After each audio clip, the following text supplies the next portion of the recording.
All right, what's up, everybody? It's BallietBran. Today we got a very good show for you today. We're going to be having a couple of Hexicans on. One new Hexican, and then we might have another new Hexican that'll be joining us a little bit later. But yeah, it's going to be awesome. We're going to be talking a little bit about crypto, Hex, how these people got into Hex, when did they first hear about it, and yeah, we'll get right into it. So without further ado, let me just start off the intro real quick, and then we'll bring them on in just a minute here. Give me 90 seconds. Be sure to hit that subscribe button. Be sure to like, be sure to share, be sure to comment. Yeah.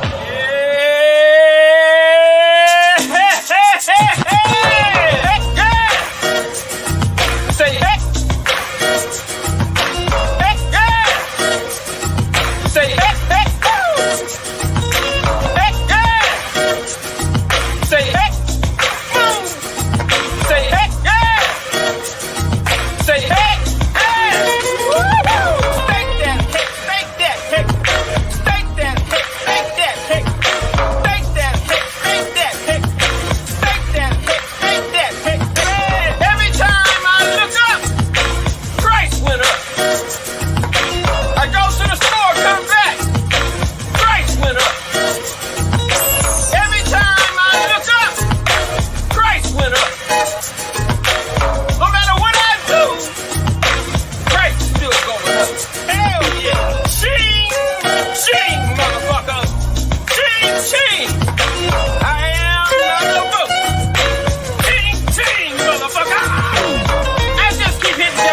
Motherfucking jackpot.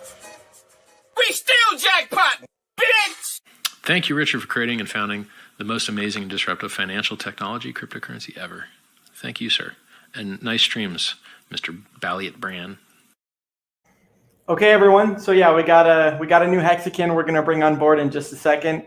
He goes by the name of Jenkins, and then we also got Identity Block in the background too.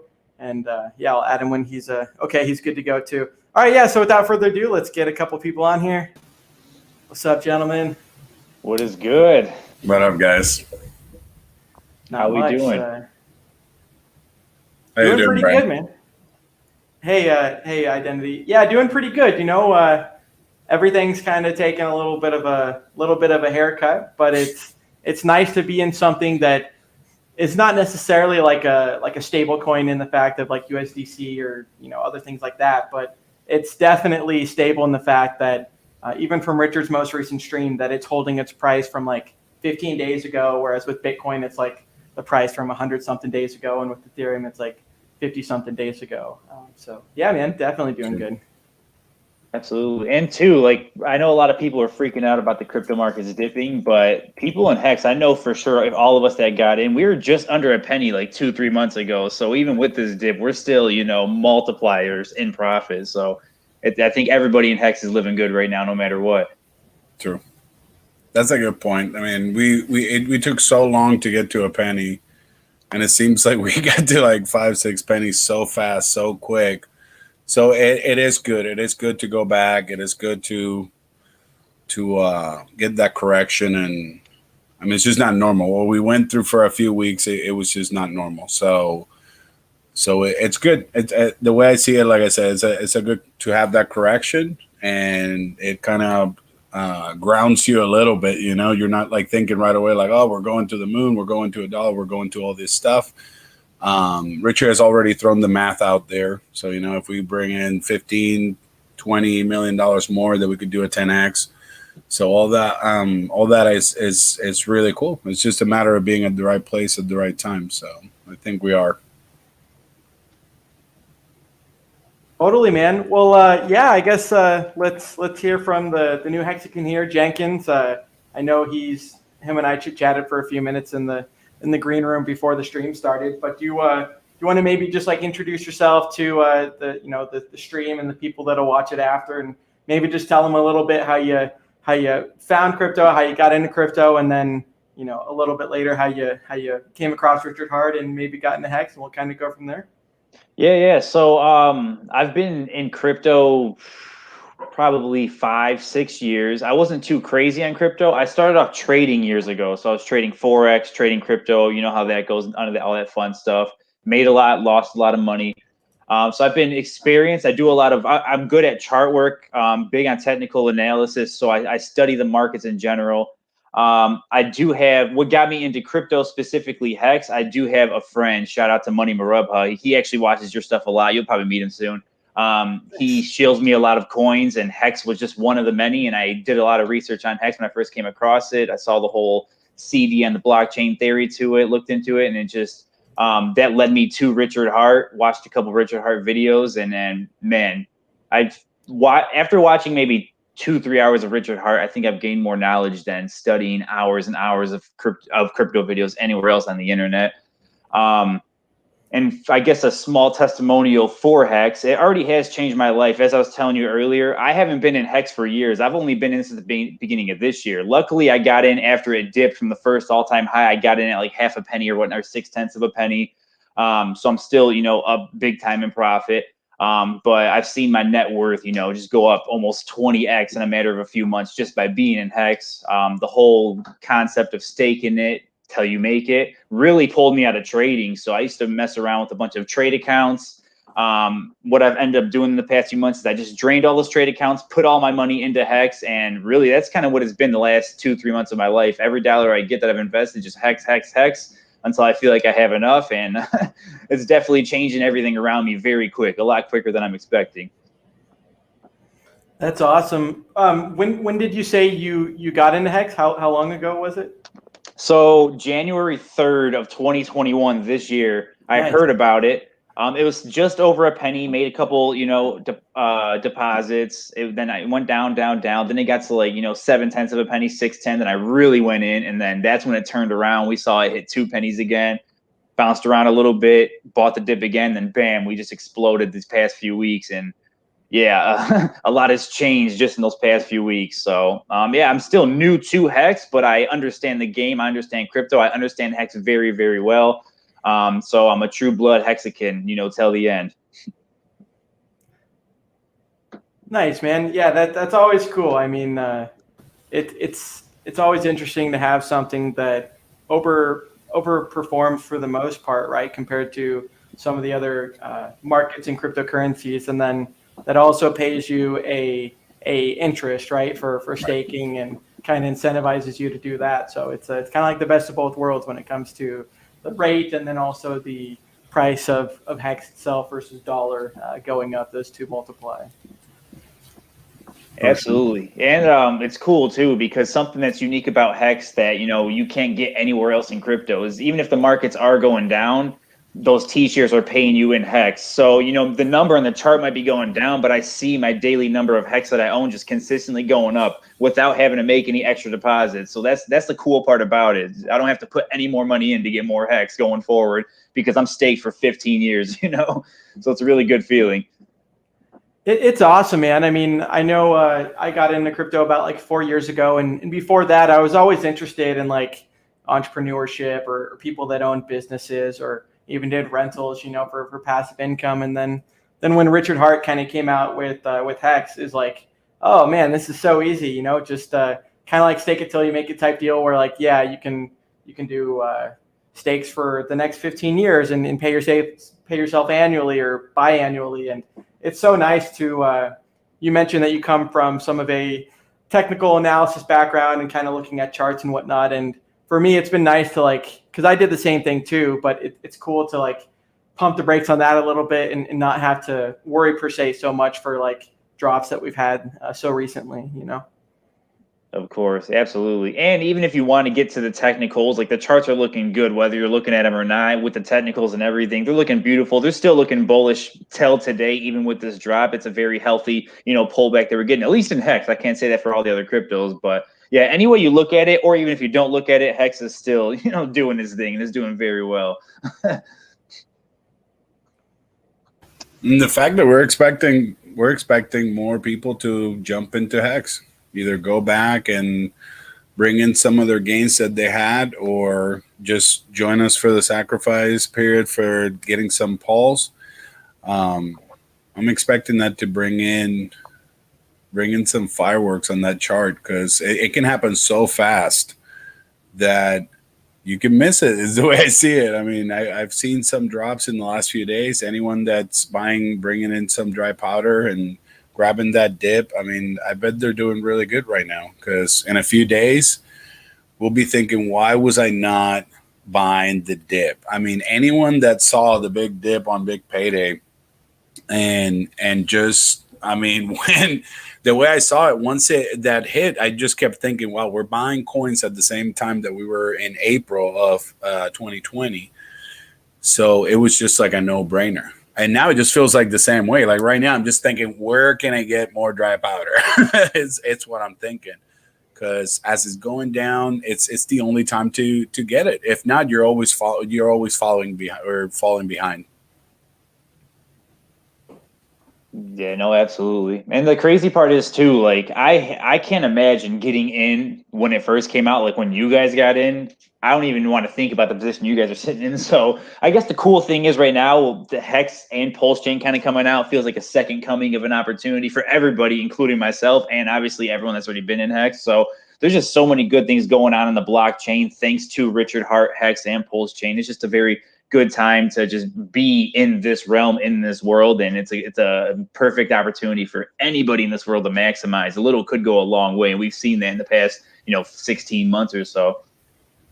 And that's a great point that you mentioned there, Jenkins, because I want everyone to remember that in a year and a half, you guys can be in the same position that Bran and I we're in right now. It's just the Hex math scales. I always say that. I don't know if somebody one day will like understand what I'm trying to say by that, but it's like if you would have put up $100 a year and a half and you put $100 now, you still have a chance of doing even better, because you have a better chance of going, like we went from 000 to 5, but you guys might go from 5 to $1 or something like that.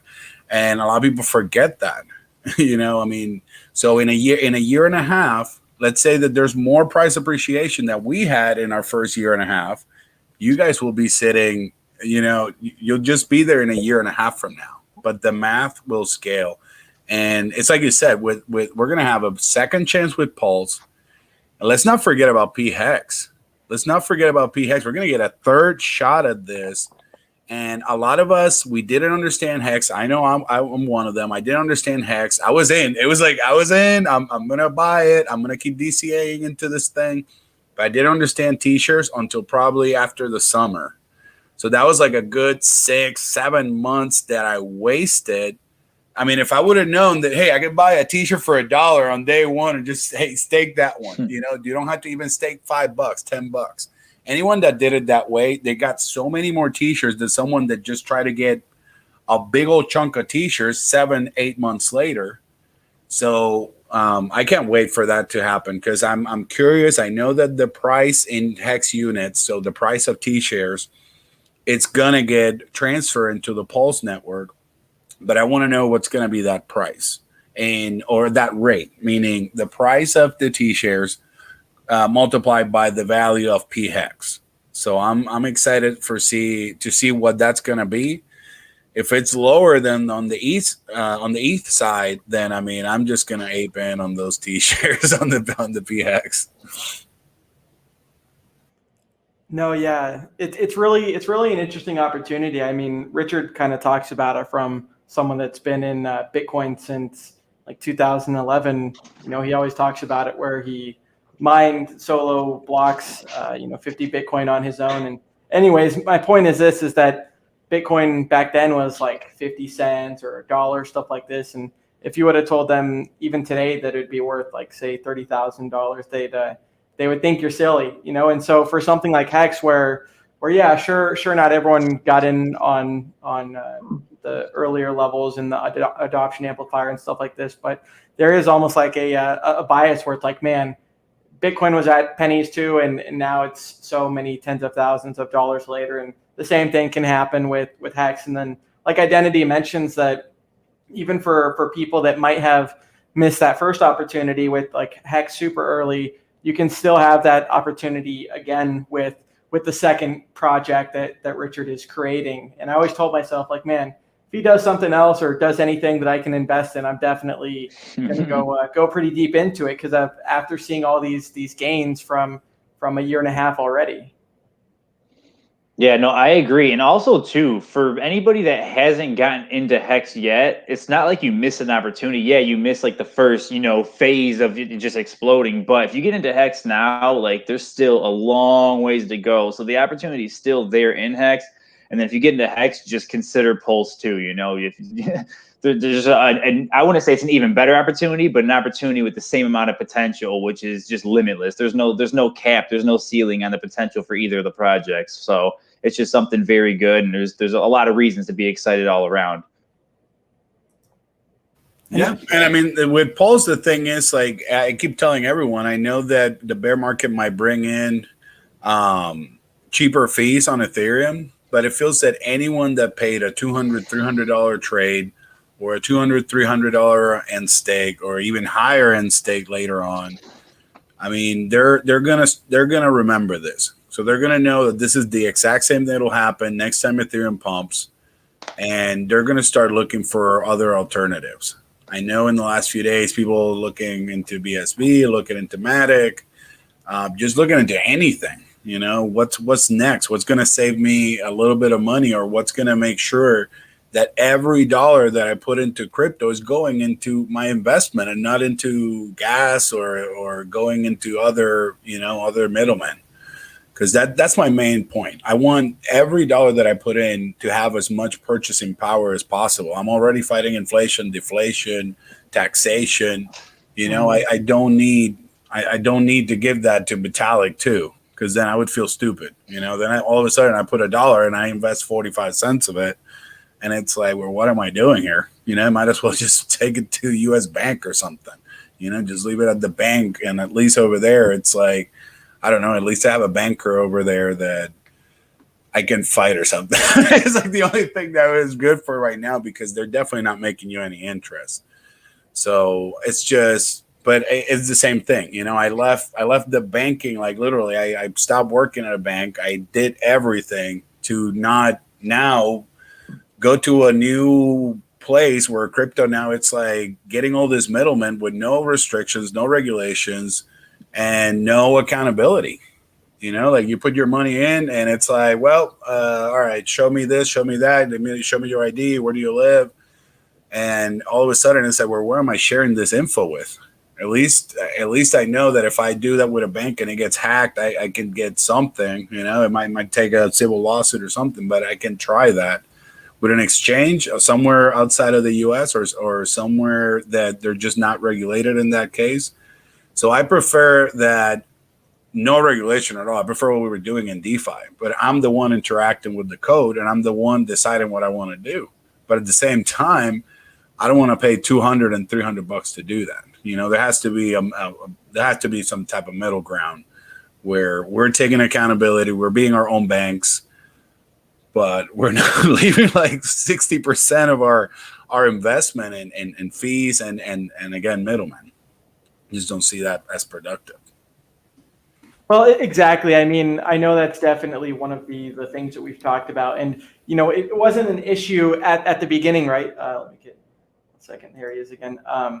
Let's remove that one. So yeah, it wasn't an issue in the beginning with the actual fees, right? They used to be a couple pennies, then it went up to $1 and it's like, okay, whatever, it's $1 now. But the long story short is yeah, with things like with Pulse Chain coming out, whenever it does, that it'll not only alleviate some of the fees that Ethereum has, but it itself will be extremely cheap to transact on and onboard with. And so I think with things like Staker.app, right, that it's a great application. The user interface is very elegant, but as far as, yeah, like you mentioned, your coworker that wants to get in for a couple $100, or someone's got $1,000 and they don't want to pay 20% of their principal and fees. That's definitely something that is kind of like is what feels like the heat of the moment as far as short-term problems is maybe some of those fees. But even now, Richard had mentioned that, hey man, if there's ever a bear market, like that'll solve some of the fees. And so we're kind of seeing, if you go to like gasnow.org or Etherscan, Gas Tracker, you can kind of see that some of the fees are less expensive than they were, say, a couple weeks ago when it was like 1,000 Gwei to do anything.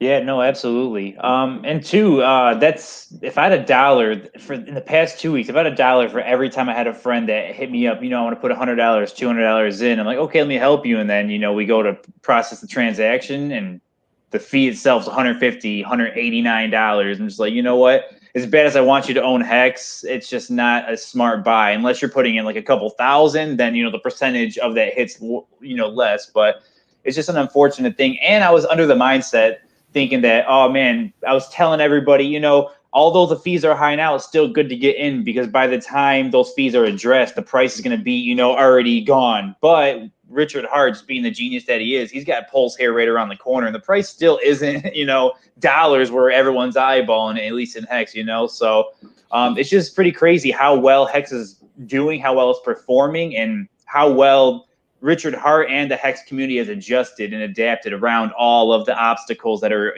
ahead of us. And we're just taking them on the chin. And this is just still the beginning because any help you could get in the crypto community, Hex is not getting, Pulse is not getting, and it's still performing better than anything else. So, it's really just all up to the truest extent. I really don't think people believe that because sometimes it sounds just too good to be true, but it really isn't. If you break down every detail and try to just be a skeptic about it, there's nothing there where there's just something where you can catch like an error in it, So it's very exciting. It's a very exciting time right now.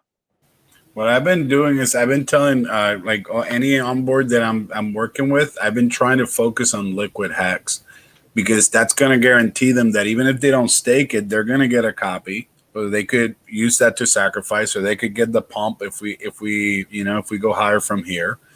But I'm trying to keep them away from staking, which it hurts me because it's what I love from Hex.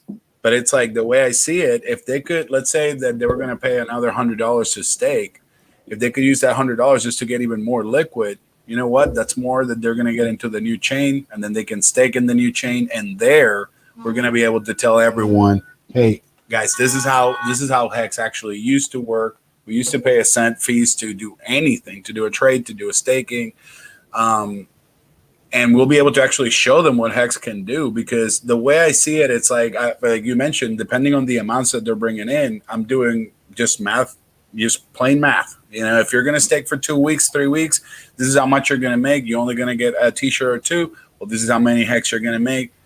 If you're spending this much on the fee, then it's just not even smart to do, So just get as much liquid as you can, especially now that it took a small dip. And then you'll be able to do more things on the new chain because you're going to have more units of Hex.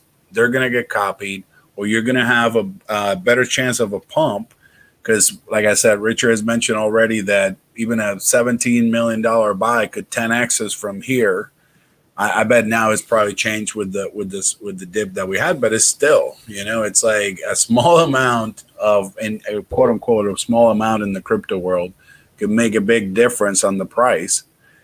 And the way I see it, like I said, I just go by the purchasing power. So the way I see it is like if I'm trying to spend more money now and fees that are just, I'm not going to get any more interest and I'm not going to get enough Hex to quantify me spending that fee, then I'm just focusing on liquid. I'm buying as much liquid as I can, waiting for it to either appreciate and then sacrifice or letting it copy depending on how my strategy will go. Brandon and I have discussed what RH has mentioned, the maybe doing 66 and 33. That way, you're still playing on both sides, and you get a chance at either getting cheap P Hex, but you can also get a big old bag of Pulse, and then you can come back and then even acquire even more P Hex. So, or any other token, of course, that anyone wants. I mean, I'm talking about maybe my strategy.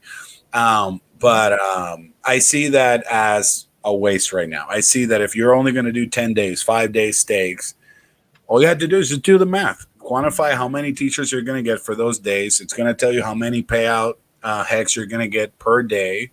And check how much is the fee. The fee is only $10, $20. It might be worth it. It might, if you're putting more than 2, 3, 5 Gs, maybe 10 Gs, it'll definitely be worth it.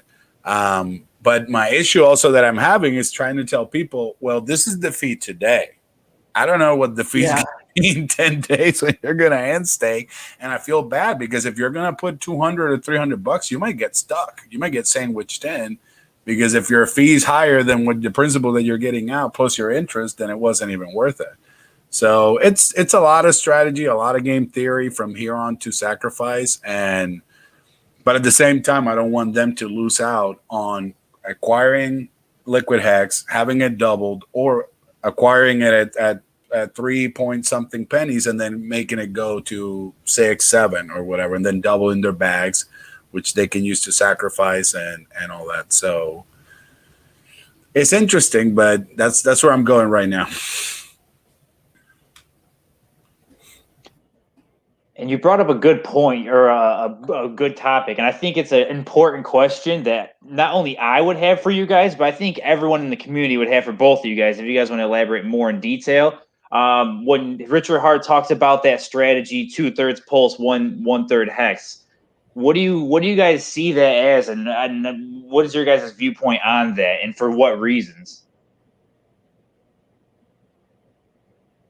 Well, me personally, I would do it because I want to make sure that I get the most appreciation if it's on either or side. So I don't want to go 100% on any strategy. You know, there's like, if you think about it correctly, there's probably like 7 strategies because there's going to be people that are going to go after the PRC tokens. There's going to be people that are going to go after the stable coins. There's going to be people going after the wrap tokens. There's going to be people going after Pulse Hex. There's going to be people trying to get the biggest bag of Pulse.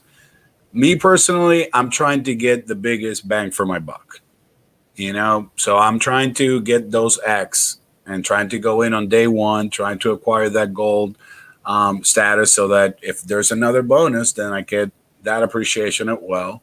So at least try to see the amounts. And of course, nothing is set in stone. We know that that's just being thrown around in the chat and all that. But that's what I would go for. I would try to go to the at least on the amounts that I can qualify for, and then go in early so that you get extra amounts of or any more X's that you can with. Because if I know that if I leave it liquid, there's a chance that if there's price parity, that I'm going to get like 1X on my pulse.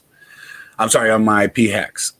But then I'll be able to start doing t-shirts right away because I'm going to have pulse and I'm going to have P hex. So I'll be able to do t-shirts right away. So if that's an issue in a few days, the price goes up by any chance.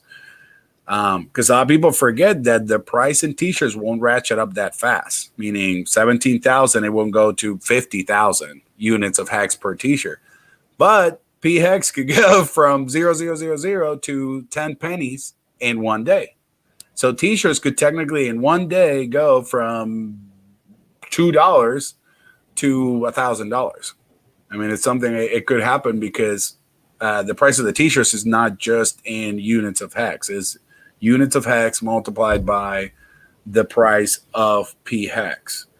So that's my strategy. I feel that if by having a little bit of liquid hex transfer into the new network gets me a chance at a cheaper t-shirt rate, even if it's just for one day or for a few, however that's going to work, the whole price parity. That's the reason I would leave some hex liquid, because I would want to make sure that I want to, even though I'm transferring all my shares into the new network, that I can create even more shares at a cheaper price, because I know they're going to be expensive in 2 months, 2 years, 20 years.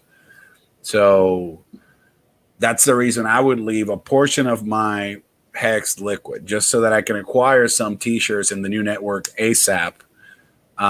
But then I want a bigger part of the bag to be in Pulse, because Pulse is what's going to give me that curve. It's what's going to give me that chance at a bigger bag. And obviously it doesn't have to be right away. It could be 2 years. It could be 3. But I know that I could get so many more multipliers that way that I don't want to miss on that. That's like a once in a lifetime opportunity. Yeah, I know for myself, I mean, yeah, I participated in Hex early and, you know, got enough stakes right now where I feel comfortable with my amount of stakes. So as far as the strategy for myself too, and when I heard Richard mentioning that his friend had asked him like, oh, how would you go versus liquid Hex? compared to what gets staked over. He did mention, the 2/3 sacrifice to the 1/3, but I mean, that's just a general idea. And like the thing is as well is that, I'm going to participate on day one, but I'm also not going to just shotgun everything out on day one as well. Like say for example, if you have like, say $10,000, well, maybe day one, I would do like $3,000. And then the second day, second or third day, maybe another three, something like that, because you never know what the price of Hex is going to do at that time. It might just moonshot up. And then when you've got like the 30-minute like time weighted average price,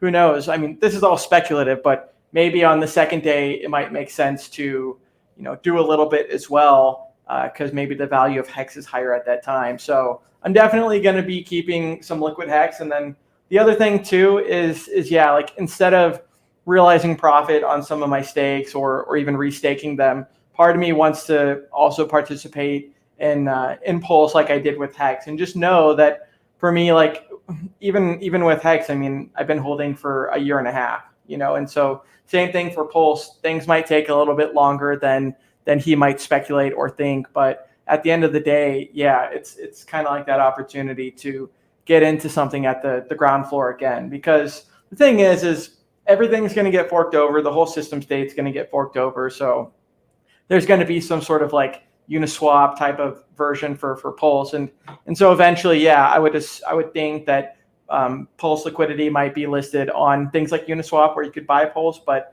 at that time, is it going to be more expensive or less expensive than, say, the amount that you got for the sacrifice? My guess is that it would be more expensive. So just like, say, after big payday, the adoption amplifier was done, you could have gotten a better deal with the AA. So that's kind of my thoughts on that as well. Cool. I have a quick question for both. It's two questions. So one of them's a quick one. I'm gonna follow it up with another one. So how early did both of you guys get into Hex? That's the quick one. Day one. Me? I'm a day 18. Like okay, I was in from the start. I've been following Richard since like 2017. Like, it's funny because the shirt that he used today, he was wearing that same shirt like 4 years ago when I watched the first video I ever watched with Richard talking to Chris DeRose in Bitcoin Uncensored. So he was wearing that same shirt he wore today. So I was joking in the chat. I was like, oh, the shirt did a comeback. And Bitcoin Uncensored is gone. Counterparty is gone. They burn all those Bitcoins. And Richard's still here, man. It's crazy. But that was the first time I ever watched him. But he gave us such a great. I was gonna go in crazy on day two because I remember him saying, "Don't go in day one. This is what's gonna happen. This is what's gonna happen." Like, he's straight up just he gave us charts. And I waited. I didn't go in day one. Once I saw that day two had dumped so hard, meaning the difference between how many ETH came in on day one to how many came in on day two, I was like, wow. All right, so this is a year move. This is a go in later. So I held as much as I could. I said I was going to hold to like 21 days, 3 weeks. On day 18, I saw that it was already kind of going back up and all this stuff. And I was like, all right, I'm going to go in. So I'm a day 18 guy. I got really lucky. I mean, it's still early though, so don't worry. Oh. Dude, like the best days were probably like day 30. Like, anyone that tells you like they went on day 32, 30 something, they actually got like the ultimate bottom of Hex. Like, yeah. Now, on day 18, I was very, very lucky because basically with like one Ethereum, you could put in as much as on like day 18, you were getting like almost like 1 million, I think like 800,000 or something per ETH. And this is when ETH was like maybe like $100. So I got in really lucky. It's just that I didn't know anything. I was just like, all right, $20 here, $30 there, $100 here. That's why now it's like what Bran said. What Bran said, I remember thinking too. By any chance, Richard either forks Hex into a new chain, creates its own other chain, does whatever new, I'm all in, like from day -5, because it worked. It worked really good for me going in that late on 18, quote unquote late. But yeah, I just seeing now what Hex has done over 1,200x. Like, what? Like, I used to work at a bank, bro. Like, I don't even know like if somebody would have presented me some product like this 4 or 5 years ago, I would have been like, all right, so let me just go and find where the scam is. Like let me go and find what's doing it, which I did, because now it's like I wanted to figure out why would Hex pay this much, and now once I understood, oh, right, because we're not keeping lights on at a bank. We're not paying bonuses to no CEO. We're not keeping branches all over the place. We're not having to service ATMs. We're paying to the stakers, the people that actually believe, the people that would normally be the clients of the bank. And instead, they pay for that. The CEO goes and nice dinners and all this stuff and does his little banking stuff. So Hex pays us, and it's like the people that don't believe, or the quote unquote weak hands, they pay the strong hands. If you say you're going to be here for a year and you get out in 75 days, you're going to pay with all your stack, So it's like, that's the way that Hex works. And that's why it made me understood, like, oh, it is possible. It's just the banks are doing it daily. It's just that 98% of that money stays in the bank. It stays in the bank. So now we know that you guys are early, especially you, Brain. You're day one. So I guess the next question to that, how would you compare the rollout to Hex to the rollout of Pulsechain now? How can you compare and contrast some things between the two? It feels similar, right? It feels similar. So the thing I will say is it's a little bit different in the fact that, Hex currently is just a smart contract built on top of Ethereum, and the smart contract itself, Richard wanted to make sure that there was no bugs, that there was no exploits. So that's why he got it audited, and then audited 3 times and then locked it. But with Pulse, it's a little bit different because it's the actual entire system state of Ethereum, and it's kind of like a network as opposed to just a smart contract on a network. The thing that I will say is the reason I say why it's similar is because, 14 days ago, Richard's like, hey, this could be next week, the sacrifice phase and stuff like that. And what we see is even though some of us might want it to happen sooner than later, I would way rather have things be done. I'd rather have him be taking his time, with Ethereum, they found a bug in the Ethereum client code that recently just got updated, but it feels similar, right? There was a meme at the beginning of Hex, December 2nd, 2019 is when it came out. But before that, it was always like, oh, okay, 4 more weeks, guys, 4 more weeks until, we're getting it audited, 4 more weeks until launch. And then, so it seems like it might not be that bad as far as that long of a delay. But Richard even mentioned it in his stream today, which I guess got taken down. Some of the people were saying that in the chat. So I'm glad I was able to get a couple clips before that. But he mentioned today that it might be taking a little bit longer than initially projected for, say, the sacrifice phase. And then we're hoping that the actual launch of the chain itself is, maybe not too long after the sacrifice phase. Very nice. Yeah, it does have that same feeling. I guess maybe a little bit less drama because of the whole Bitcoin Hex. I remember there was a lot of maxis just giving a shit or whatever that RH was trying to steal the brand or whatever, and issues with the I don't remember the logo. Also, the community just, I don't know, they were focused on the logo for some reason. So that was most of the discussions or the and now it just kind of feels like we already seen what Hex did, so it's almost like the community is kind of more chill, or at least that's the vibe I'm getting from Pulsecom, the Telegram chat. It's almost like everyone that's been here, we're kind of chill. We don't care if it's. I'm kind of with Bran in the sense that, I prefer it to take a little longer. It's going to let me get a little more dry powder in. It's going to let me. It's going to let them produce a better product. So when it comes to code, I'm more than aware that you cannot just be like, all right, we're going to put it out in 2 weeks and then not expect nothing to happen. They're going to be on that test net, and something could happen that could ruin everything. So why rush it? And then all of a sudden we're working with with lesser quality or so. So yeah. When it comes to that, I see it as, the longer the better, because I'm just going to bring in more dry powder, to the sacrifice. Absolutely. No, it's good. And it's like I asked these because I know there's a lot of newer people that either just got into Hex or aren't too familiar with Pulse Chain that, they want, there's a lot of good answers that can help most newer people become more aware of this. So I guess a sillier question is, in terms of an excitement level, were you more excited about Hex when that first dropped or about Pulse when this is dropping? That's awesome. I'll answer just real quick. I'm more excited for Pulse, and it's easy to say that because sure was there early on Hex and have seen what it's done, but Hex and like Richard since Hex came out has just been like mad gatekeeping, a lot of slander and defamation because of his character and kind of calling out some of the the people in the crypto space that might not have the best intentions for their users.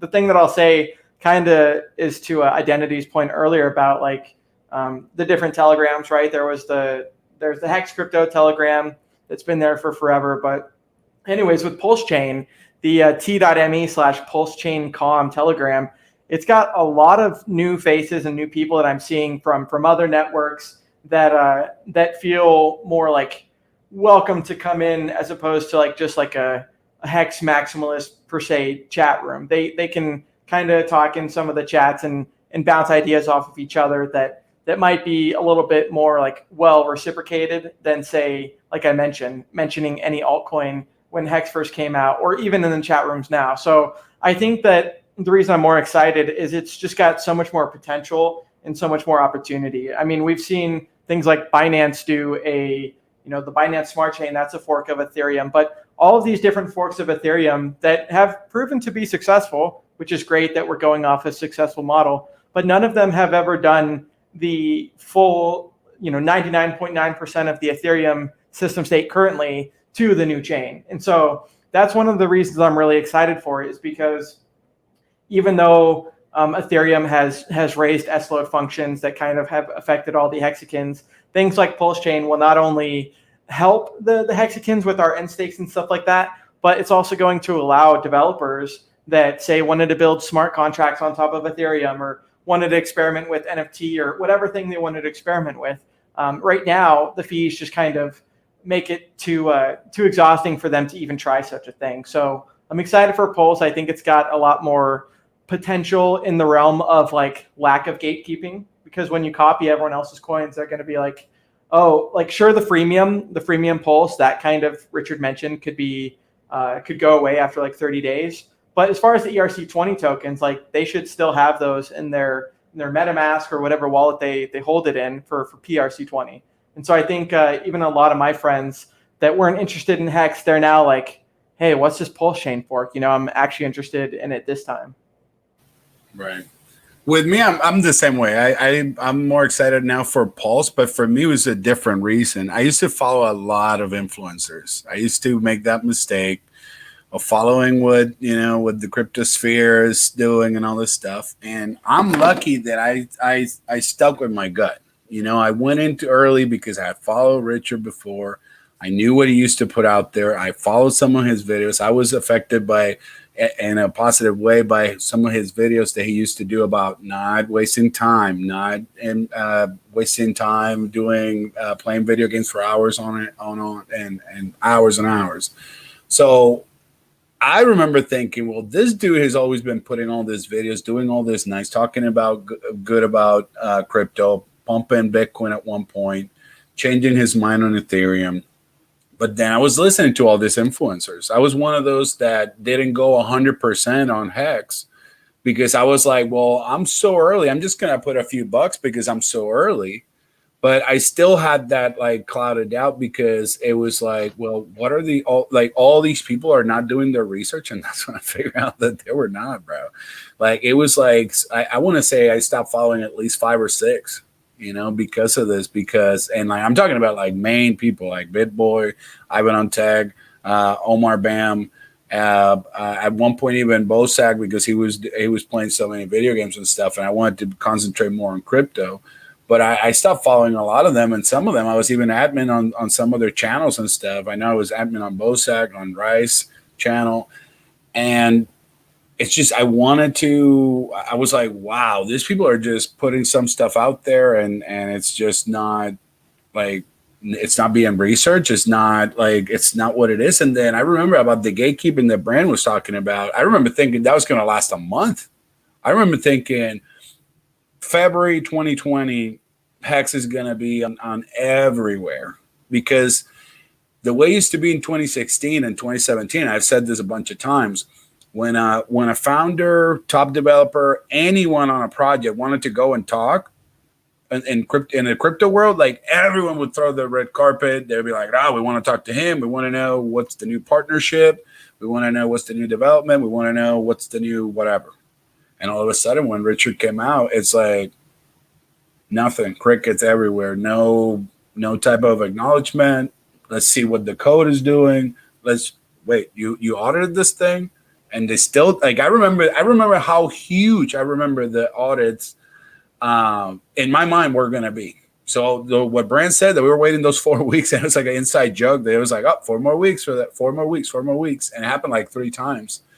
And I remember thinking, you know what? I'll wait 4 fucking months. I'll wait whatever, because an audit in crypto, seriously, like that was unheard of in my mind.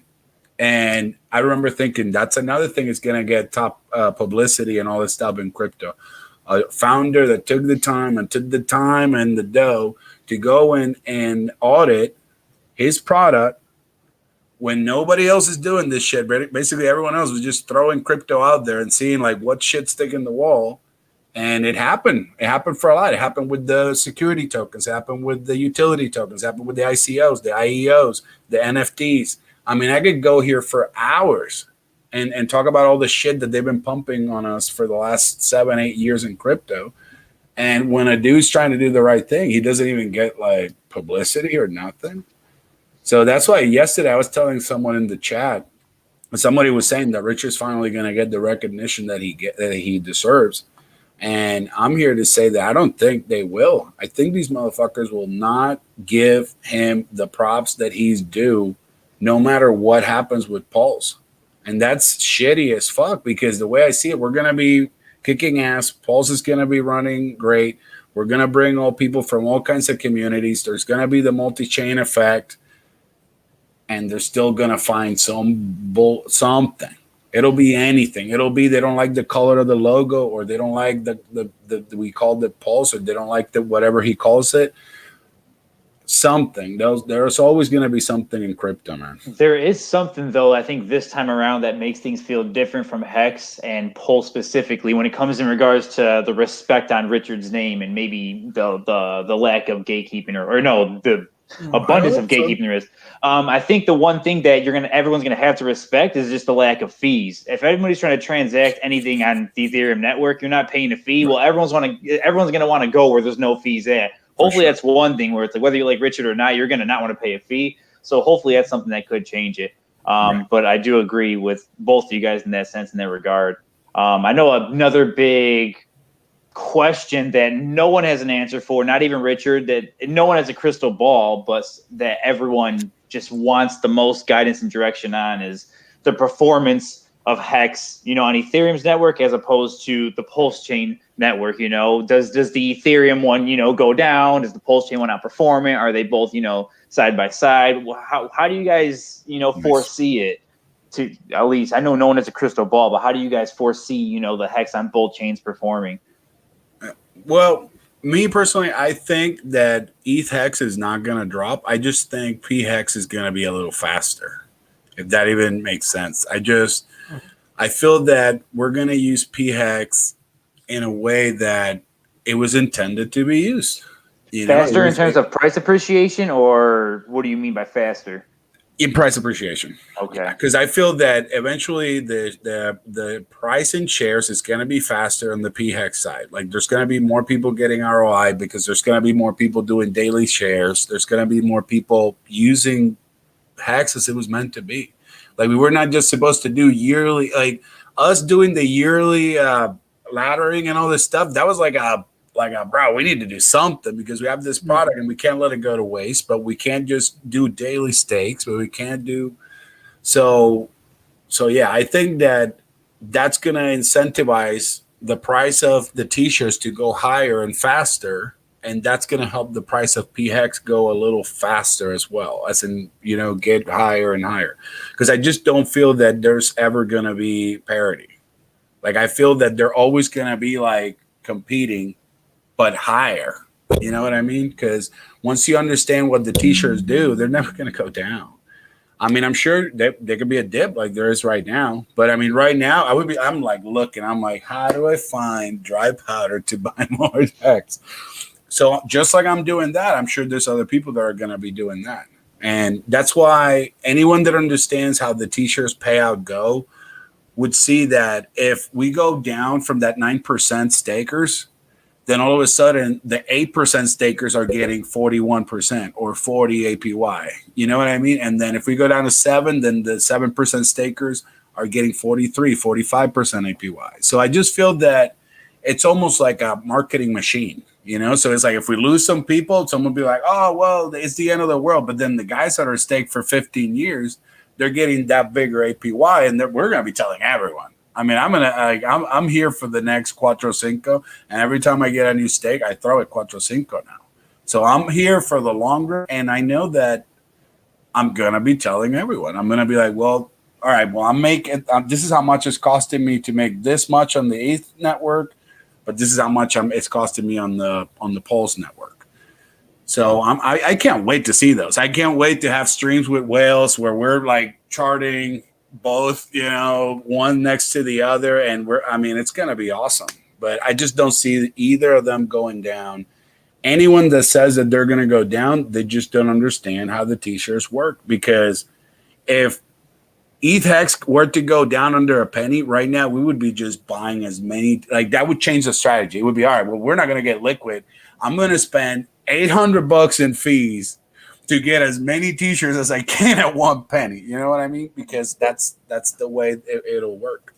Like, I just don't see at no point in time people just saying, well, I'm not going to start using that. And then my 15-year stakes, I don't care about them. If it's someone that's only here for a year and then they don't have stakes after a year, sure. Maybe they'll say that, because they'll say, well, I don't want to stake anymore on the ETH side.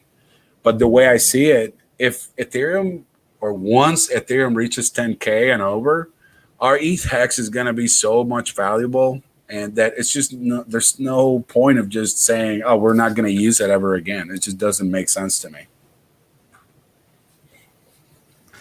Yeah, no, I mean, I think to kind of answer the question as well, I like that answer, and I like the way that Richard has marketed the fork of Ethereum, not necessarily being like a Ethereum killer type deal, but like a solution, not a solution, but to like also alleviate some of the gas problems that Ethereum's having right now. Because I agree, the Ethereum network, similar to Bitcoin, right, where it's got like the first mover's advantage, it's always going to be there. But just right now, for say some of the people that are staking and whatnot, they might be changing their strategies for say Ethereum than something like Pulse Hex in the future. Because I agree that the way that the share rate ratchets up and whatnot, you might have a faster ratchet on say Pulse Chain, because now people are doing 1 month stakes or weekly stakes where they can actually get away with that, whereas opposed to Ethereum,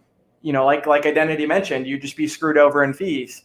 And so that's definitely one thing I do tell people as well, that it's not something you have to lock up right now, especially if the fees are gonna eat into your profit and things like that. And if you're just testing the waters, the beautiful thing about it is if you are going to stake, in my opinion, I always try to tell people that, hey, I mean, it does reward you for the longer that you stake, and also to kind of treat it like a 401k or like a bank CD, because you wouldn't just like invest in your 401k and then next month want to take it out. And so for things like Hex, I know myself at the beginning, I had some stakes that were daily for a week, stuff like that. But now it would just be unreasonable, and it would eat into your fees if you tried to do such a thing on the Ethereum network. So I think the Pulse Chain network itself is going to get a lot of adoption, and it's beautiful the way that Richard is is not giving Hexicans like a one-sided advantage. I like that he's kind of treating everyone the same. And then also the solution itself is not just for Hexicans, but that Ethereum problem, the network usage just going up, that's a problem for everyone. So I think whether people like him or not, they're going to like the free coins aspect, and they're going to like that, hey, the fees are cheaper on this network. And guess what? It also does proof of stake like Ethereum's been trying to do for the past 4 years, and 4 times faster block times, and you can delegate the proof of stake and also earn some pulse on that. So it's going to be interesting. It's definitely going to be exciting. I think someone in the comment, they had mentioned that, like, what are the influencers going to do? Well, a lot of them threw shade on Richard, and maybe they did accumulate silently, but his point is that, some people, what they'll say on the camera, they'll like maybe shun Hex or shun Richard or shun Pulse in the future, but in the sidelines, they might just be buying their own bag for themselves. And so I could definitely see that a lot more this round, but it seems that at least some of the gatekeeping has been let loose a little bit, at least with some of the things that Richard's trying to change. Right. And Brant, I noticed that Bitfinex had asked earlier about USDT. I'm not sure, but when it comes to Tether, what they're going to do, I mean, knowing them, they're going to print a shit ton of it, no matter what chain, they'll put a P in front of USDT faster than you can say anything. But how it's going to happen, I don't know if they're going to do a bridge. I don't know if they're going to wrap it. I don't know if they're going to just have their own PUSDT. It's going to be awesome to see. I mean, the way they work, I'm sure they're going to want to play with us. I'm sure they're going to have a PUSDT token, and they'll be in the actual network. Like, I don't think they'll even wrap it or do anything like that. It's just, I wouldn't do it right away. I wouldn't just let my USDT transfer. I would have my money in Hex.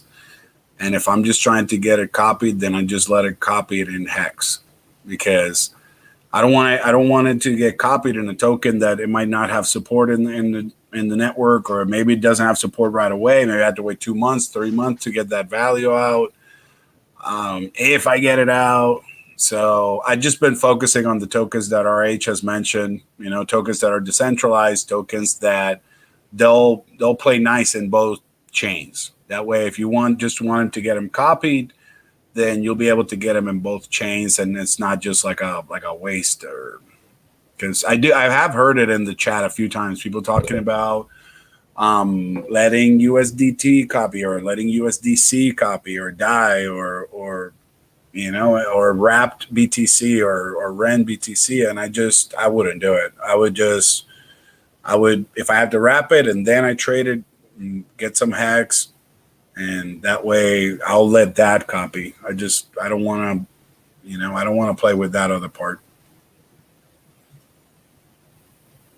Yeah, anything with counterparty like that. I mean, just like Richard had kind of talked about with Matic per se, where you've got the bridge and someone's got an admin key.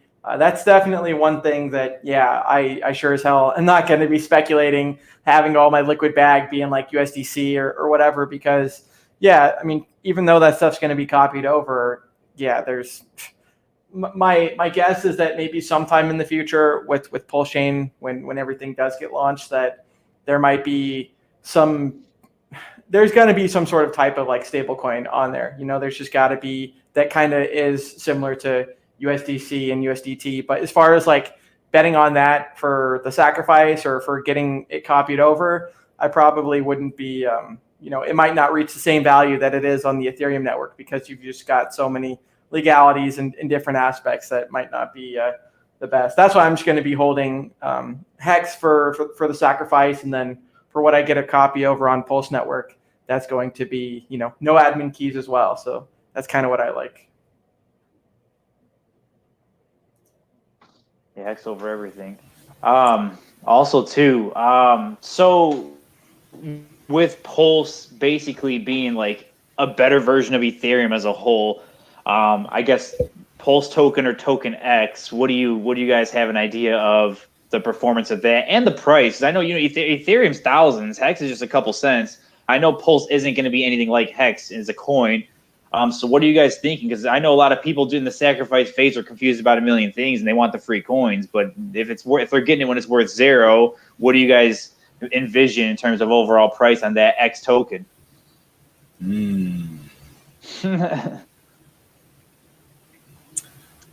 I think you got to be careful here. right. It'll get me in a lot of trouble. I think that there's so many variables. There's so many variables missing. I don't even want to speculate on that because I know that everybody was salivating whenever the rumor was 10,001 or so. And I've done the math. Even at 1,001, it would be amazing. But I don't know what the variables are going to be. Is it going to be a pool, meaning the more people that go in, the less that you get? Is it, what are things going to affect to get that X price? So I don't think we'll ever find out. I think we'll find out when we get our bags and then we get to divide. We'll get to like break that number in reverse, and that's how we'll get to find out. I think in the meantime we have to just, do the sacrifice and stay strong on our political statement that we're done with this fees, and the way I see it, once we get that afterwards, then that was a plus. That was a bonus. We're going to get to use cheaper transactions. We're going to have enough gas to not even think about transactions for the rest of our effing lives. The way I see it, going into Pulse right now, it would be like buying a effing tanker of oil a year ago. You know what I mean? You would have bought a tanker of oil, and the oil companies were going to pay you to put their oil in your tanker. You know what I mean? So that's how I feel right now with Pulse. If it's 1,001, if it's 500 to 1, it's still going to be a great deal because you're going to get your multipliers, but then you're going to get that 0.0000 decimal point that by the time we reach 1.3, as RH has mentioned a few times, we're going to be in the money. So, if anyone that's just doing it for the bags, I know as a joke, I always say I'm just here for the pumpamentals, but I want to see the tech. I want to see the network kick ass because I feel that Ethereum just had it way too easy especially the last 2 years. Not to talk shit on Ethereum. They've done great. They've done great for us in the community. But when it was time for competition, I feel a lot of people were like, oh, well, I'm going to build an Ethereum and I'm going to build an Ethereum, and everybody built an Ethereum. And then it was like, well, no competition. So I love competition. It brings market, it brings prices down. And that's what's going to happen with Pulse. Yeah, I think it's definitely going to be interesting, right? I know Richard's mentioned that the cardinal sin that he made with Hex per se was that he had told everyone that it was designed to appreciate. And I know there was a lot of controversy within, say like when Ethereum, I think it was like in 2.5 years, but on one of the exchanges specifically, it did like a 10,000x, and that's where Richard came up with that for Hex. I know he said he's not going to be doing the same thing with Pulsechain, where he's not going to be saying, oh, this was designed to do a whole bunch of price performance. But what I can say, and I know Richard's kind of faintly answered the question before, which might be a clip on my channel, but what I can say is anything that Richard does design, he's got so much experience in the crypto space that things like Hex, he mentioned it could be designed to stay around for like 150 years. Like things like Pulse, it's going to be designed to stick around for a long time and still be able to help with Ethereum, or maybe even replace Ethereum's market cap position in a couple of years. So all I can say is I know that there's going to be no lack of game theory in Pulsechain. And as far as the price goes and things like that, that's all kind of just, speculating and whatnot. But for me, I'm in a position with Hex with the gains where it's not like I need to be liquidating any positions anytime soon or, realizing any gains anytime soon. So I'm kind of just sitting back. I know I'm going to be participating in Pulse in a decent way with the liquid bag that I have, and kind of just watch everything else come into fruition. With the more amount of users in Hex and in Pulsechain, that's obviously going to allow people to hear about it more. And that's one thing that can make the price go up. And I know it'll be interesting that maybe a lot of people that dismissed Hex, but they want to get on to Pulsechain, they might eventually come back around to Hex in the future when they see, oh, okay, this isn't a scam, So I don't know. It's kind of hard to predict, but I know they'll both do very well. And by then it'll be too expensive. That's why I keep telling people, if you have backs on both sides, I would follow what Brand just said. I wouldn't try to liquidate to follow the pump, because you'll get left behind. Something will happen one day that one price is going to pump faster than the other, and then you're going to get freaked out. You're going to lose on both ends. Then, so I wouldn't do it. If someone has backs on two sides, then yeah. If somebody's trying to gain more backs of one or the other, that's a different strategy. But if you're already in, try to protect that position, because it's going to be hard to get it back. And I don't know. Like I said, I just don't want to see either or. I don't want it to be a Bitcoin Cash situation. I want it to be that they're both their own separate entities, and it's almost like, like Toyota and Honda or something like that. It's like they're doing their own thing, but I just don't even want it to be like, somebody has said it, that it was like Toyota and Lexus or something. Like one was like but they're doing their own separate thing.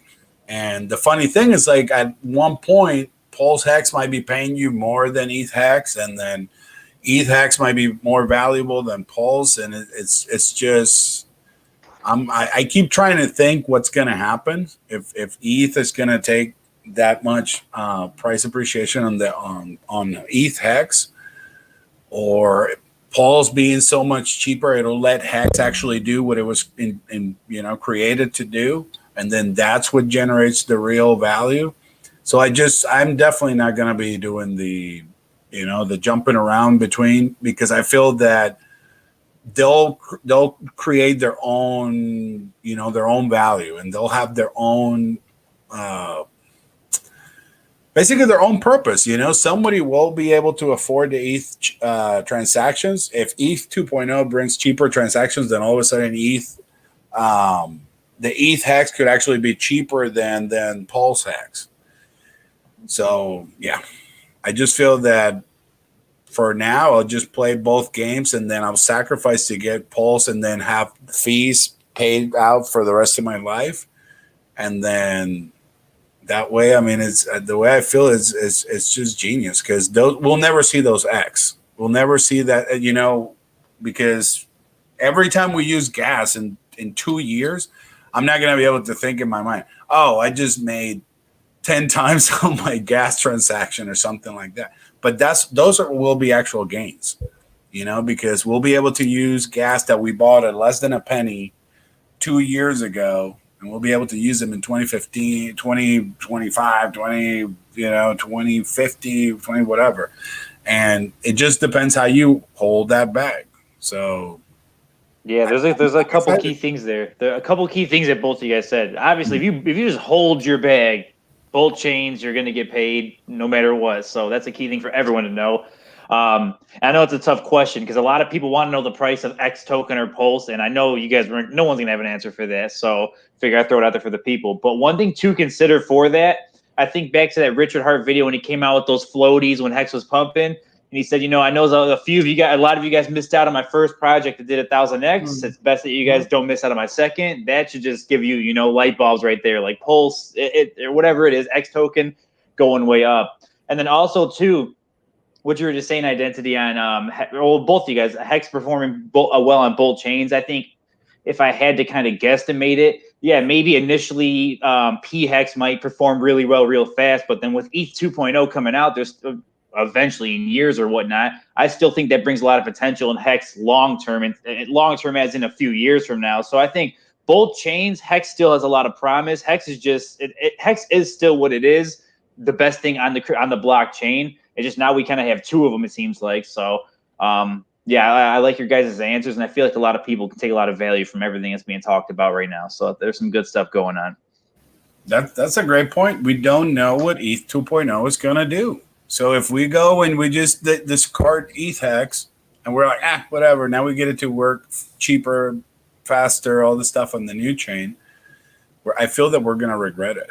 I feel that that's another thing that we wouldn't be able to see those gains at those X's, in the sense that if we sell now and then ETH 2.0 comes in and fix this stuff, it might be 2 months, it might be 2 years, that will, oh, well, if I would have stayed on the ETH Hex side, I would have made this amount of, because it won't work that way. You moved your money and you lost that position. Now you're going to have to buy ETH Hex at maybe a quarter, maybe 50 cents, who knows?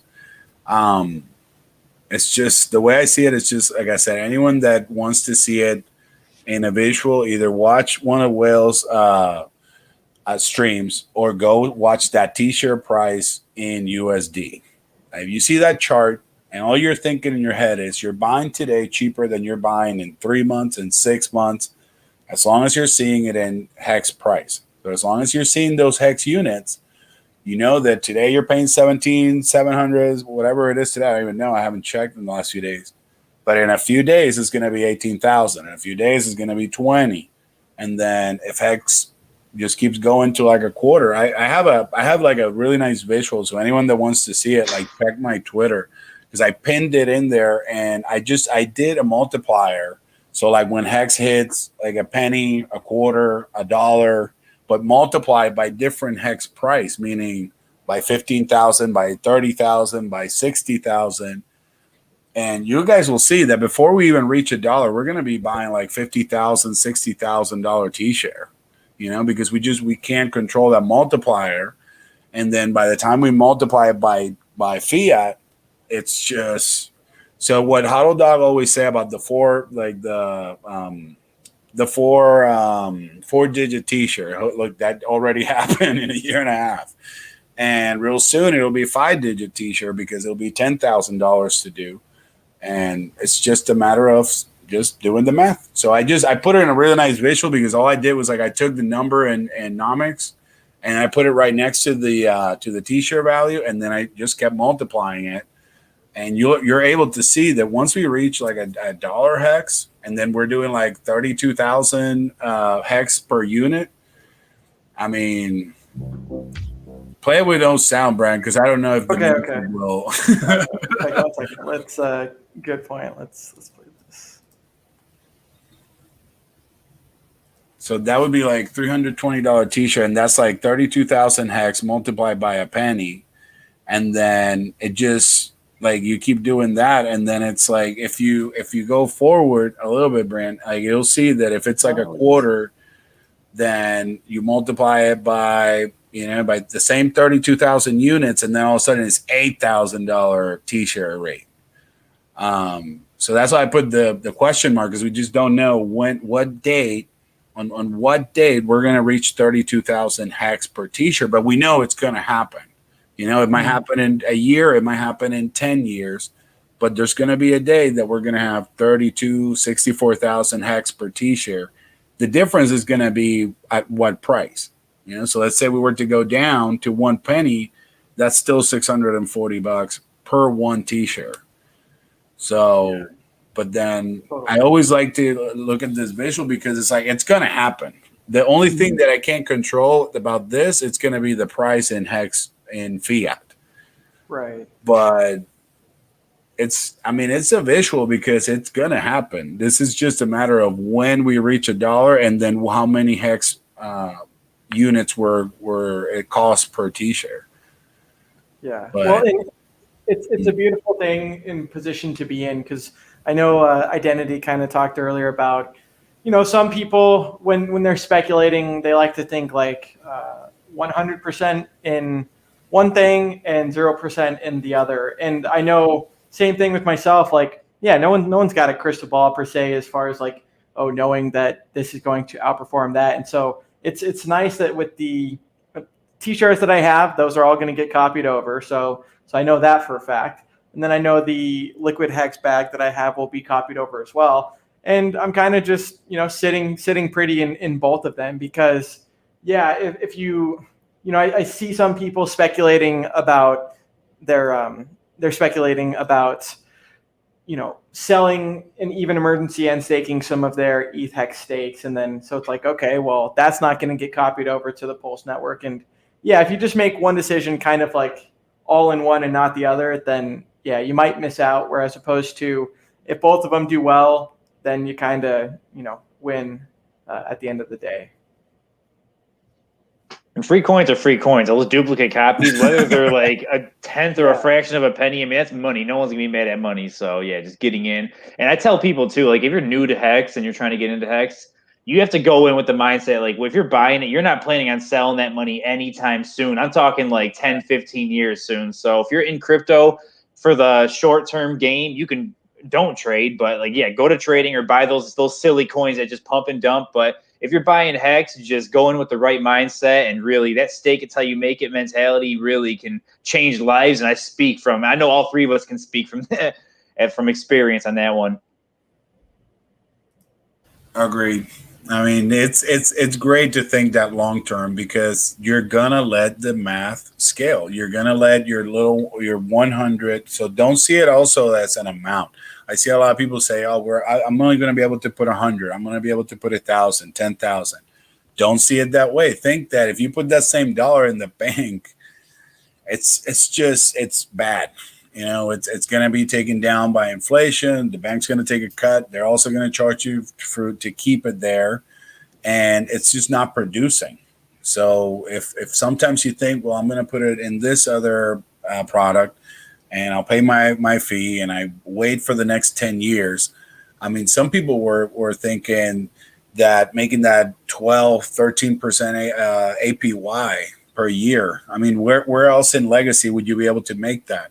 And like some of the long-term stakes, they're making over 200% APY. So that's another thing. If you were to take advantage of a high t-shirt rate and use their longer pay better and the bigger pay better bonus, you could do 200% APY plus on some of the shares. And I mean, there's no place in legacy that would pay you anything even close to that.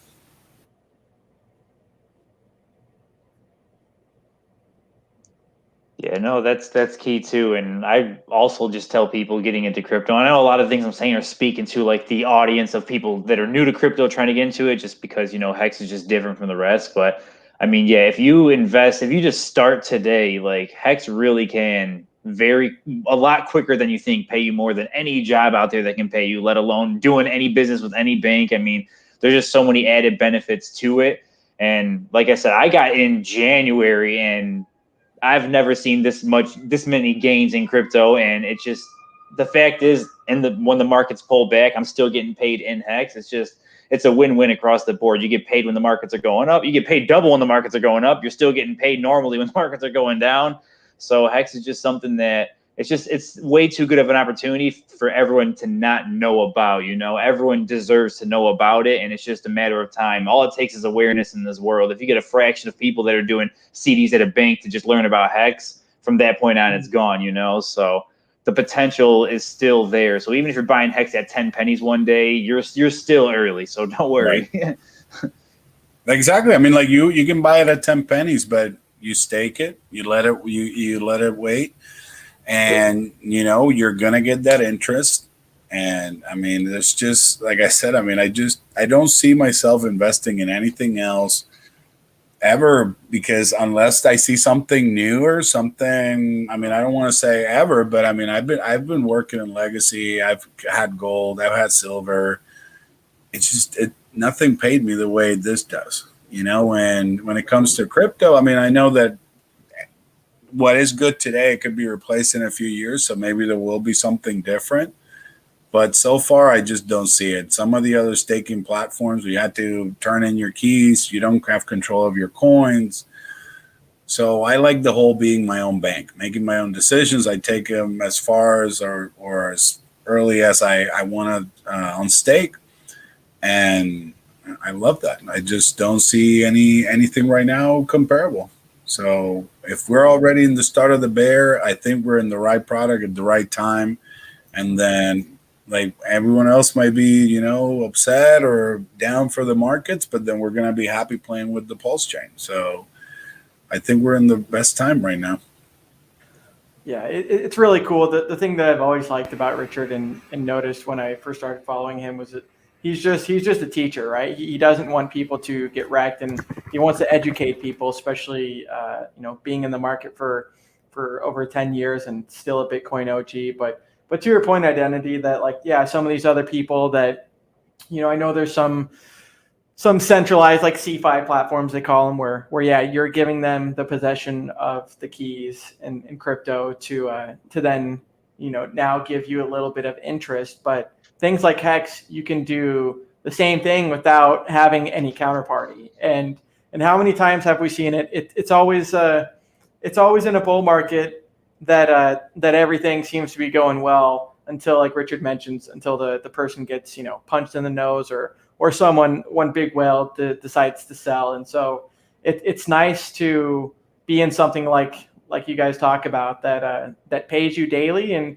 you don't have to worry about the contract itself getting a inflation bug or an exploit. It functions like it's supposed to, and it's fun to be in, because those numbers, the price appreciation versus dollar plus the interest that you have, multiplied by each other. And then when you look at that, and it's like, man, like you guys mentioned, whether you own a business or some of these other things, you can't really outperform crypto, and especially with things like Hex that you look at its price chart versus everything else, and it's just way up here, and everything else is down here. And I don't know, it's fun to see and to know that this is just the beginning. I mean, you guys talk about Hex at a penny, and I remember, thinking that was one day like a fantasy that we'd reach a penny, and then now we're kind of having the similar thoughts about, Hex at $1, multiple dollars, and things like that. And it's just cool that each iteration, or like year and a half that it goes down the road, the people are going to be saying the same thing. Whereas the people before have realized, like, oh man, we've already had so much price appreciation. Just, put your seatbelt on and get ready for the ride. It's already happening. It's already happening, because the light bulb moment for me was probably yesterday when I'm listening to Joker in the Pulse chat. And I know Bran was in the chat. Yep. And Joker is the expert now. He's and I was like, holy crap, we were in his raid like a year ago, and now Joker is the expert. And I mean, it blew my mind. Yes, I had to tell him. I had to go into the chat, because I'm normally just listening and just listening to everyone. I'm trying to absorb so many smart people in those chats. But I had to tell him. I was like, it's so funny that I was talking to some of the newbies, and Joker's telling how he had his raid and all this stuff, how Hexa brought him in. And he was just explaining everything so nicely about Hex, the T-shares, how everything works. And I was like, holy crap, that's exactly what Hex is. In 2 years, Joker's going to be the OG and all this stuff. And then there's going to be someone brand new bringing in their new buddies and being like, man, I just got into Hex at $0.25, and it's making me all this APY, and it's giving me all this payout per day. And I mean, because think about it, at that point, they might only be able to get B shares, but then the amount that they're getting on their payout is going to be worth so much higher. So they might only be able to get, I don't know, maybe they'll be able to get a smaller cut, but then maybe Hex is, I don't know, $1. Or they might be able to get a one-time, they get bigger T-shirts, but then they're, like I said, Hex is paying like, maybe they can get 20 T-shirts at one point and then get all that amount in one day. And I know that we need to start talking about B shares here real soon, because the way the price is going is so fast that we can't forget that B shares are going to pay the same way. You're gonna still get paid. So you shouldn't be discouraged that if you can't get T shares. My main concern, or what I said earlier, and I want to repeat it in case somebody misunderstood, I don't mean don't stake forever. I just mean don't stake in the ETH network for now. If like the fees are too crazy, once the fees get resolved, please do stake, because that's how you're going to get paid.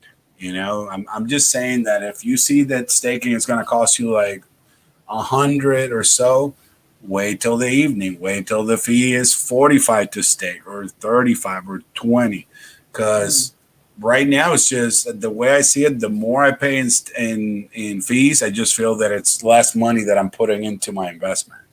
So Totally. that's the only reason. Once we get into the Pulse network, then this won't even matter because we're going to be actually able to use Hex as it was designed to. Quick question for Jenkins. So I know you said you've been in since day 300 or so, and but have you ever been on to Hex.Vision? I know Funding Jim was asking me about this. Have you been on this website before? I have, yeah. I use that Okay, actually to cool. plan a lot of my end stakes and all that. So yeah, although I am Right. newer to Hex, I've spent countless Right. hours of just researching how to function all this and strategize it. No, totally. Yeah, I just wanted to bring it up for anyone that might not have seen it, because Funding Jim had mentioned the great comment that the beautiful thing to Identity Block's point is not only with Ethereum. I mean, like I mentioned, just like a week or 2 weeks ago, the fees were like $100-something just to do a transfer, right, from like one wallet to another. And then for things like Uniswap swaps or staking, they'd be a lot more expensive. But the point is to Gary's point, that if you are staking and you can go from 1 day all the way up to 15.2 years, well, Hex.Vision is a website developed by Firebond, one of the devs.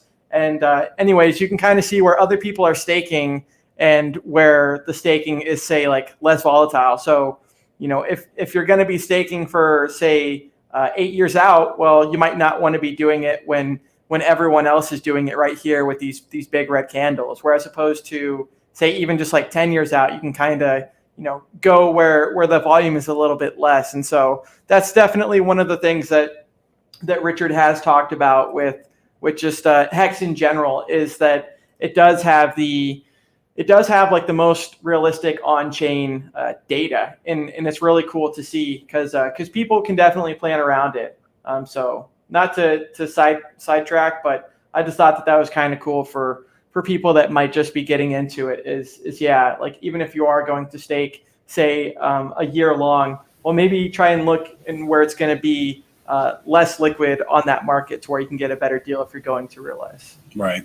Whenever I saw that chart the first time, it was between seeing that chart and seeing when we reach 100 million locked in stakes, that I was like convinced all in 100%, because I was like, wait, you can see the future on this product? Like that's the way I felt, because you could determine, oh wow, on this day there's going to be all this liquid coming out. Let me maybe put it the day before, or.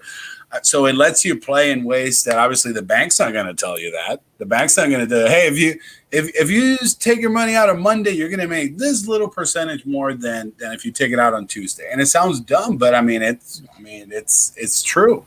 It could be a lot of money, especially on the days that we're going to do now with the sacrifice, where if you do on stake on 1 day, the price can be, it could be 4 cents, 5 cents. And maybe if you do it 2 days later, the price might be double, because like I said, Richard has mentioned the numbers.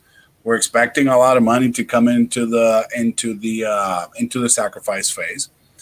I wouldn't even be surprised that and I'm going to say, this is going to sound kind of crazy. I wouldn't be surprised if we pass what Hex did in a year.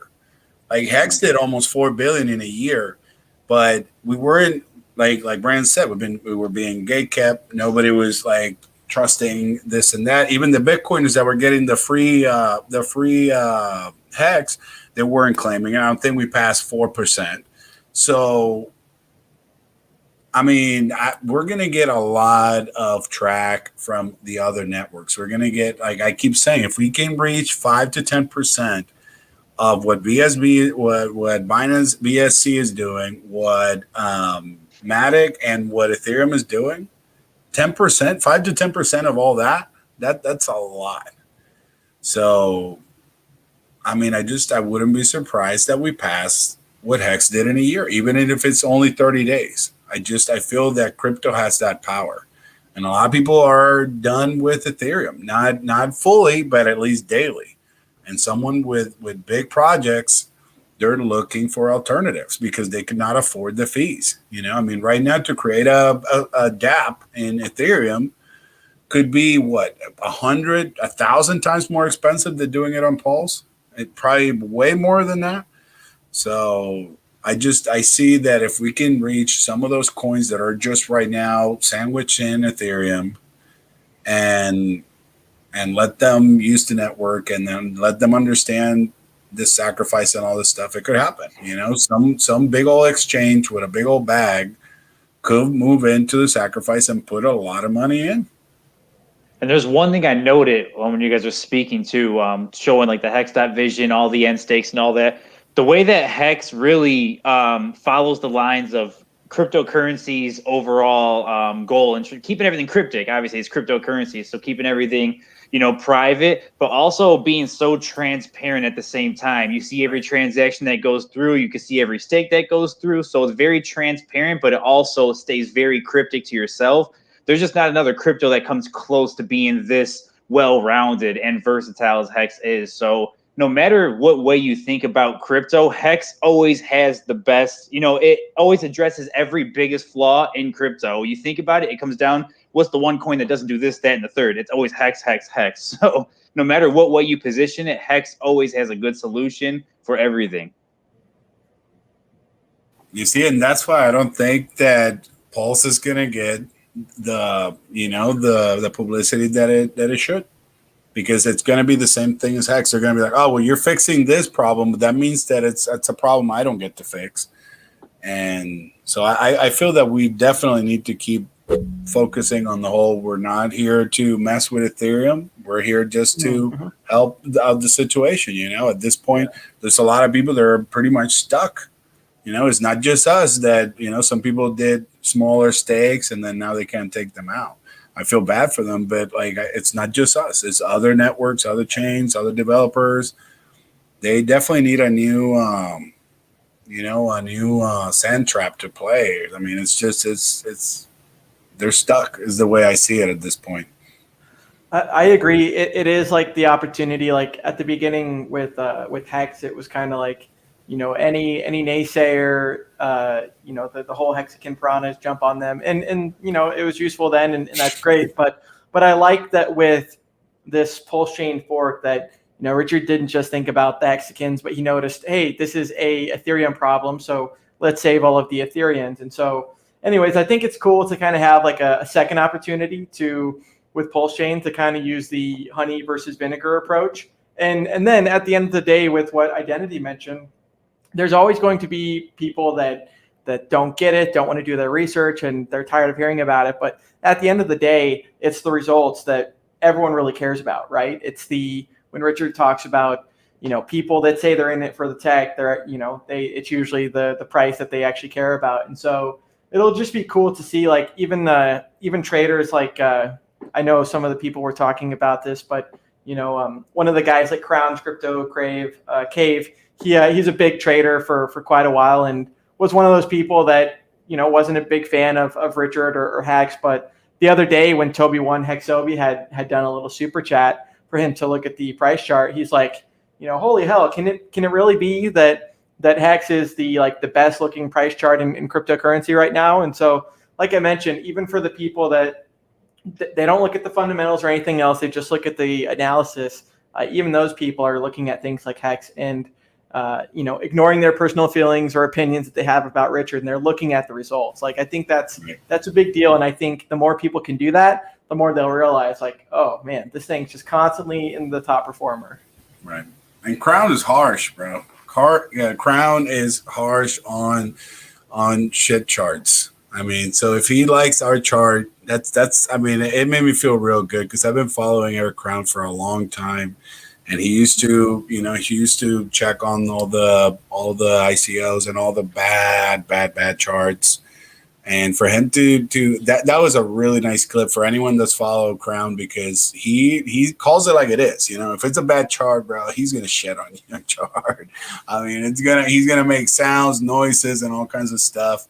And to have that reaction from him, that was awesome. So props to Toby for going that way. Absolutely. So, unfortunately, I do have to cut out here soon, guys. But oh man, yeah, we'll end it pretty soon. I wanted to say a couple things before I cut out. This is a great talk. I was glad to finally get to interact with you guys. Identity, my first time meeting. I just followed you on Twitter, by the way, so I know we'll speak again soon. I'd love to do it again soon. But I know I'm new to like the streaming, community and everything with all this, but I'm here to stay. I'm going nowhere. I'm a big, like I told you at the beginning, I'm a big market guy. I'm a big technical analysis guy. So anybody in the Hex community that just needs some detailed analysis, just to get some help, get some more education in the markets, or whatnot, reach out to me. I'll always be around. But yeah, until then, it was fun, doing this with you guys. So I'm glad we got to get on today. So thank you. Thanks, man. Yeah, for anyone that that didn't see his information is in the links below the Twitter. So go give him a follow, give Jenkins a follow, and yeah, man, we'll see you next time. Thanks for coming on and showing your face, man. Appreciate it. All right, thank you guys. I'll see you later. Later, bro. Peace. Cool. Yeah. So yeah, if you want, we can wrap up for just a few minutes. Sure. Yeah, man. I'm excited, right? As someone that's been in crypto for a while now, sometimes you have to go through, for me at least, my experience, and I know with people in real estate or other markets, it can be very similar too. But once you've been through like one cycle, it's so much easier to go through the next, and especially when you have the experience under your belt. And now with Hex, when you've got like passive income and an actual yield generator, so some of the friends that I have that were, like I mentioned, they didn't get into Hex. They had heard about it, but they just didn't want to do their research. And now they're messaging me after their portfolio took like a 60% haircut. And they're like, what can I do about it now? So it's always cool that with things like Hex and even Pulsechain in the future, that the way that Richard designs things is, for there always to be like meat left on the bones and not just to exponentially reward the people that got in early. For sure. It's a mess, bro, because like with the fees and all this stuff, everyone that I've been trying to get in, especially in the last 2 months, I feel bad because I want them to have the same experience that we did. I know when I started, it was that I was putting like $20, $30, $40, and now all these crazy gains just a year and a half later. And now it feels that I can't share all that because it's not the same experience. Like it's like we're not using the product as it was designed. And we've had to modify our strategy. We had to consolidate stakes so we could get, lesser fees and bigger stakes. And so I can't wait for Pulse, bro, because it'll be like telling everyone, hey, this is how we were using the chain 2 years ago. This is how we were using Hex in, January of 2020.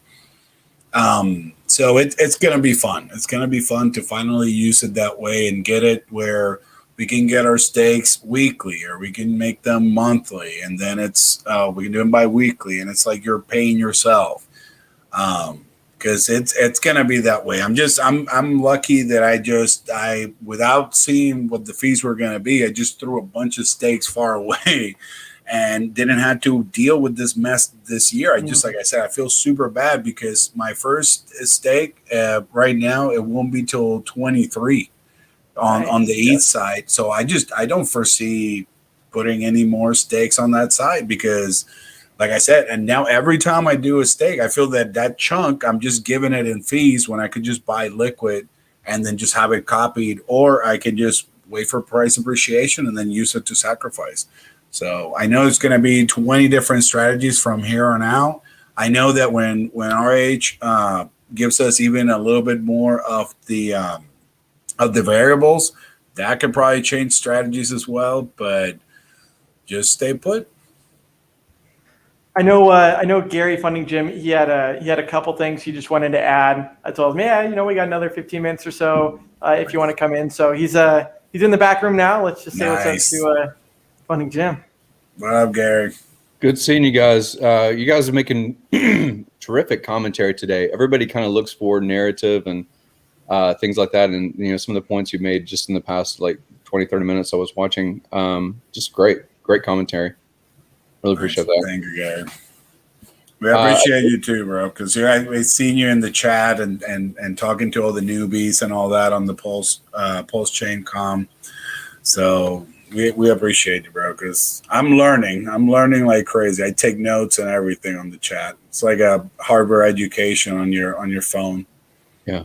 Definitely. Well, I mean, again, I think that the community in every little bit of every comment actually might open an eye. It might say, okay, well, I kind of relate to that person Like people are going to relate to identity. They're going to relate to Balliet. They're going to relate to my personality or whatever. They're going to relate, right? And, you know, all coming from a center point, maybe it doesn't hit the same crowd. It doesn't punch through, right? So I love that you guys make your streams, and the commentary, given if it's just changes of a few words, sometimes it just takes that one word for it to click over and people go, oh, that's what this is about. That's how this works, right? Really, really great stream. I did want to comment. This is actually opportunity. It's opportunity, of course, with the haircut. There's opportunity, just like you've seen.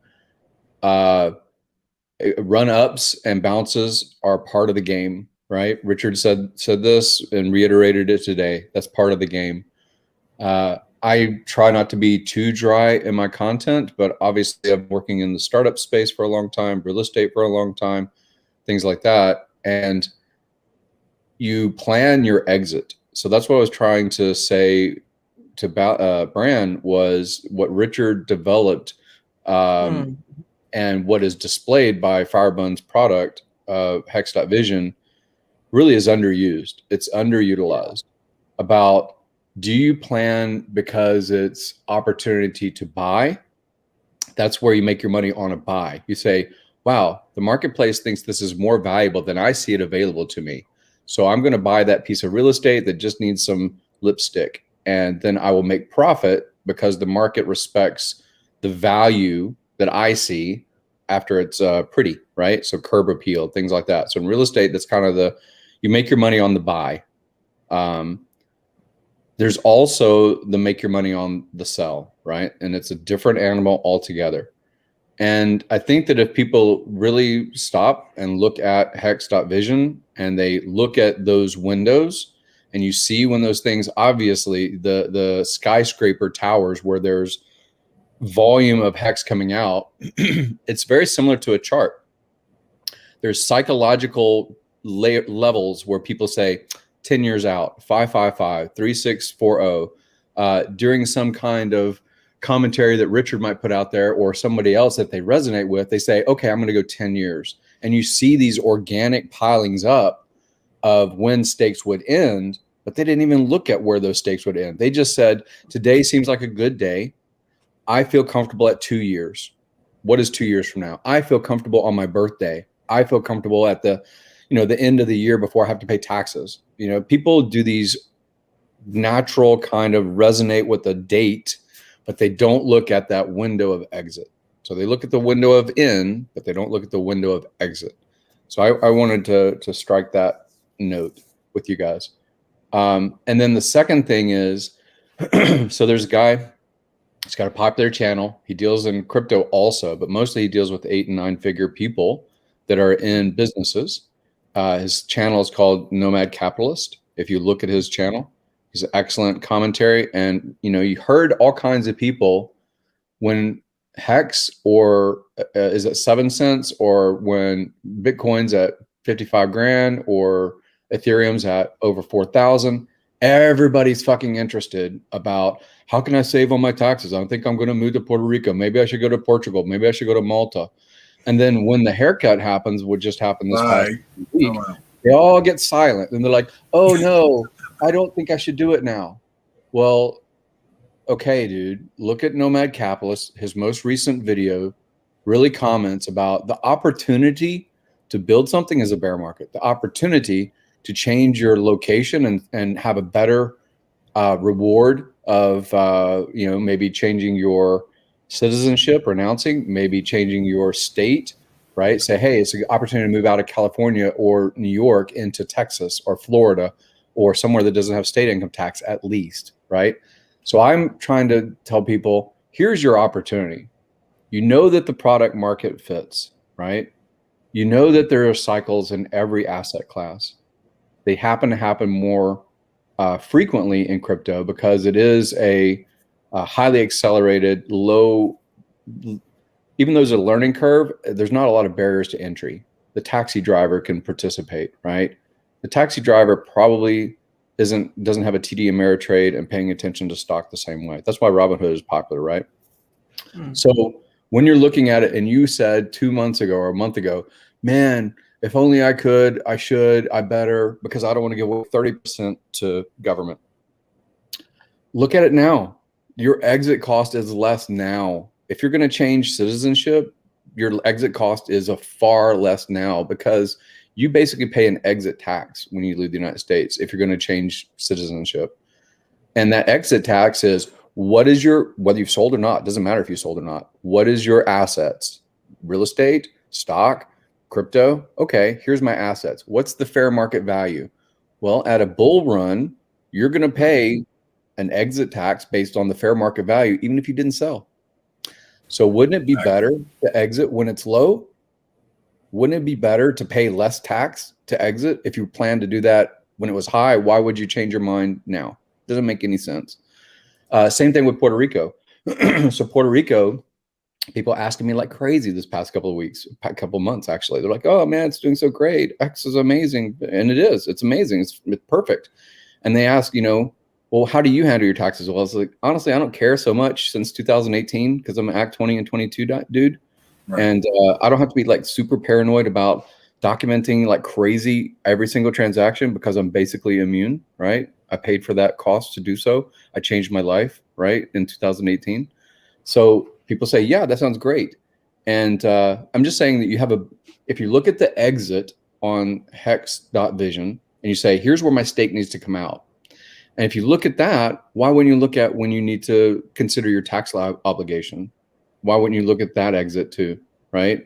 And people like to look when they have a ledger that's a big number, but they get all sad and like, oh no, dude, you're doing it wrong. If you're going to consider it because you have mad gains, you definitely need to consider it when the opportunity is in and says, hey, if you believed in the product, if you believed in the code, if you saw 100% uptime, if you've seen display of success through both, basically not just Richard, but community, basically, right? That shows, hey, this thing's working. It's been working great, like for 2 years, right? Why wouldn't you consider strategy? Why wouldn't you consider, hey, this is an opportunity. I can change state. I can put my assets into an LLC where I'm not liable. There's people that can get sued right now because they didn't hit the brakes fast enough in their automobile. And their automobile usually has between $30,000 to $50,000 of liability insurance coverage that you have, right? That your insurance is paying for. What if it's $100,000? What if someone's crippled, right? An accident happens and you owe millions of dollars. What if? Well, now you've got assets. Before, when you were broke, you didn't have shit. Nobody could take it from you if you didn't have shit. Now you've got shit. So I tell people, look at your liability, both tax-wise and your legal liability and the risk curve you're comfortable with. Why don't you consider something like forming an LLC, even if you stay in the same city that you're in, and transfer your assets to your control, but through an entity? The entity didn't drive the car, right? The entity didn't have a slip and fall in the front yard of your property, right? You did. Right. And you want to be, again, people don't like this phrase, but you want to be litigation proof. You want to be basically, hey, I can come at you with my lawyers. Okay, I ain't got shit. My company owns shit. I don't, right? So I'm just advising people, this is an opportunity. It's an opportunity to consider seriously your logistics of how about if it does turn bull or bear, if the whole crypto market turns bear for any period of time, why wouldn't you want to have mad gains in how much hex you're paid by longer stakes? You're not paying tax on that. Why wouldn't you look at the window of when you want your stakes to come out and set them longer term? If the bear before was 3 years, why wouldn't you expect at least a 3-year stake? If it does go bear, why wouldn't you think that the bull would be 3 years or 4 years from now?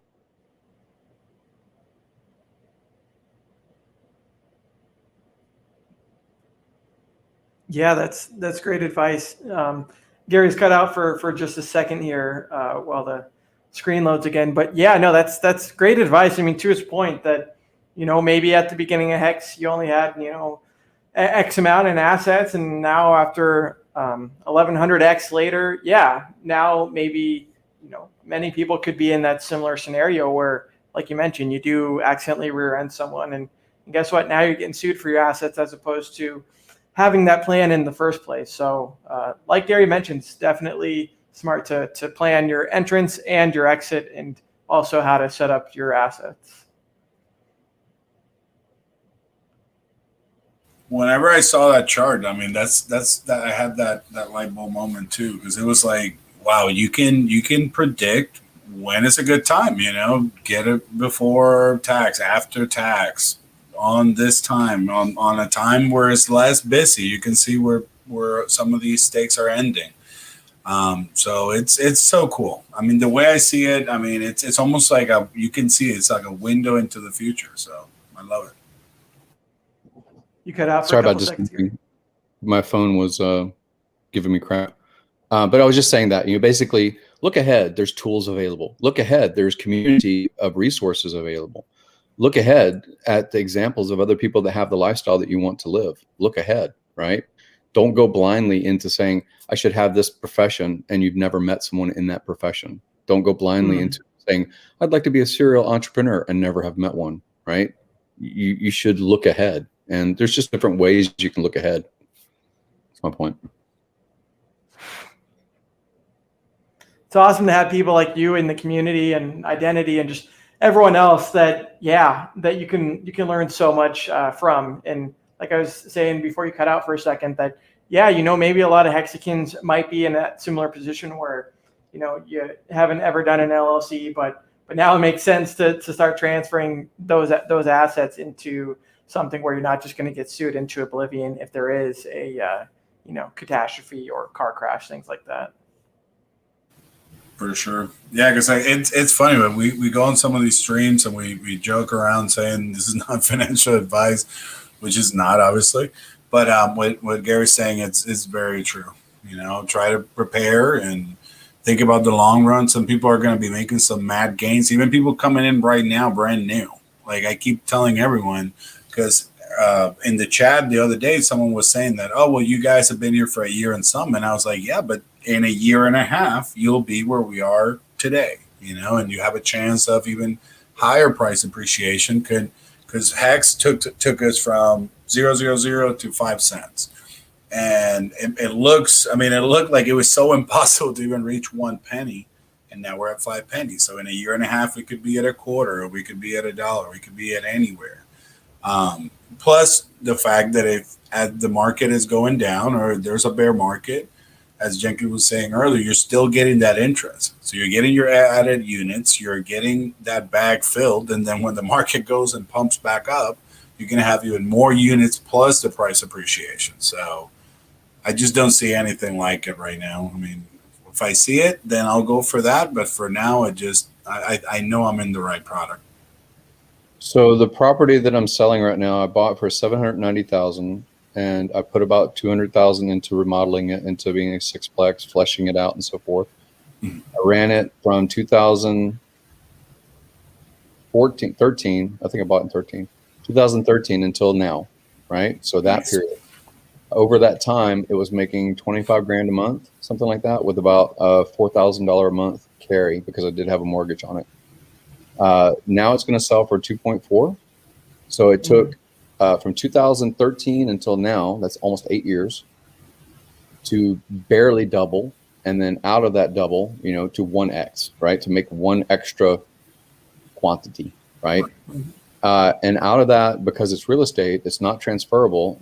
So capital gains, even for Act 20, and even if you exit tax and go to a different country, real estate almost never fits the exemption. If you have capital gains, you're going to pay tax because the state wants it.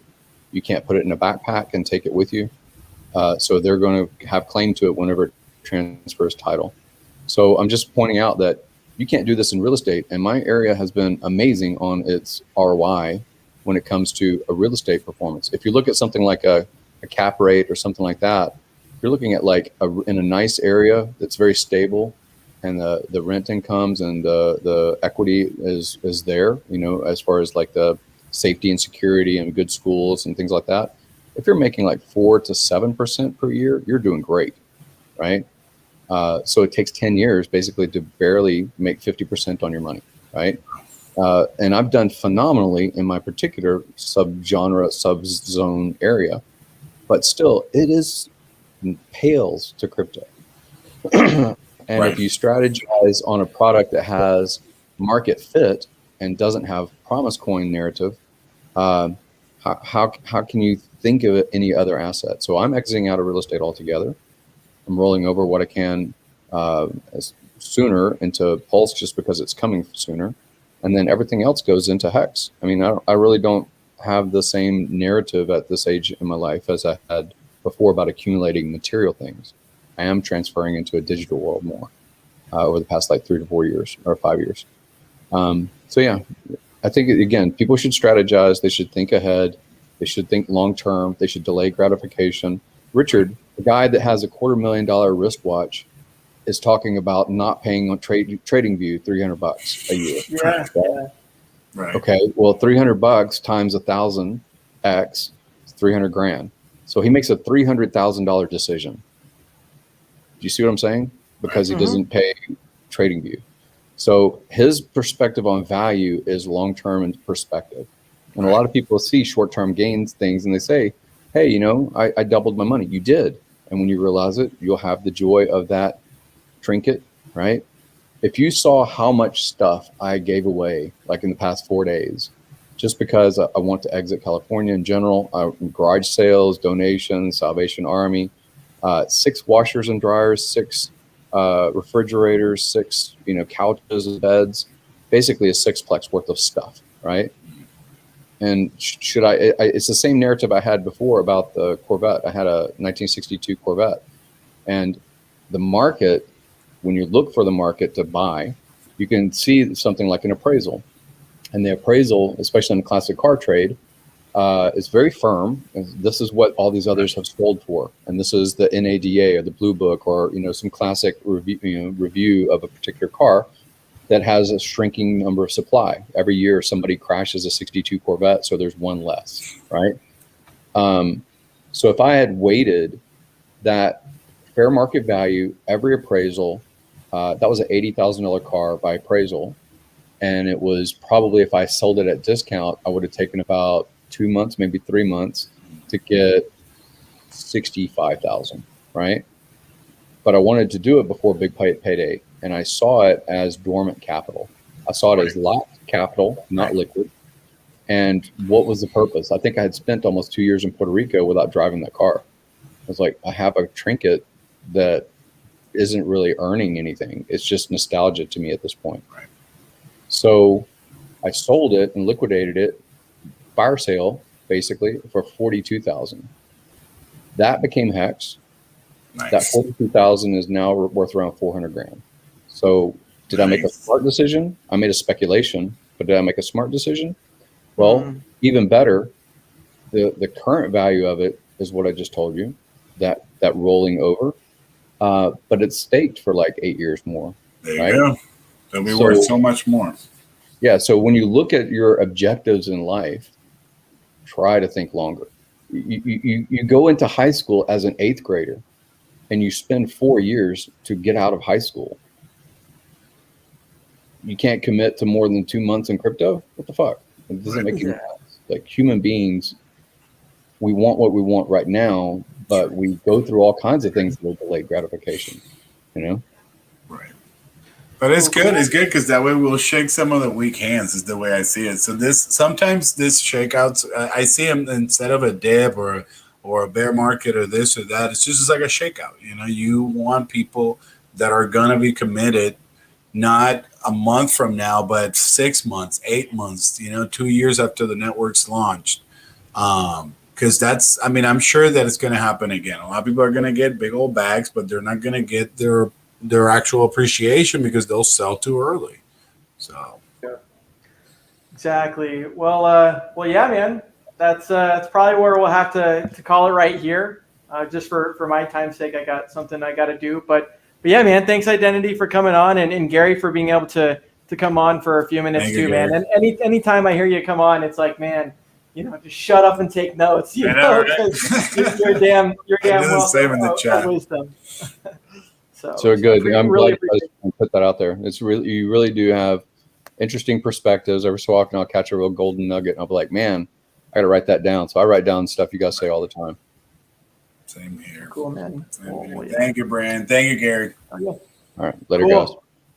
Thanks, guys. We'll definitely have to do it again soon. And yeah, sorry to cut it so short, but gotta get doing something I gotta do. So yeah, thanks everyone for being able to make it on, and we'll see y'all on Thursday for Nights of the Crypto Table. And thanks again, Gary, for coming on. Like I said, you're a wealth of wisdom. You know, just like with Richard, whenever he comes on, I'm always taking notes, and same thing with Gary. So I think he brought some very valuable points for people to consider if they haven't done so already.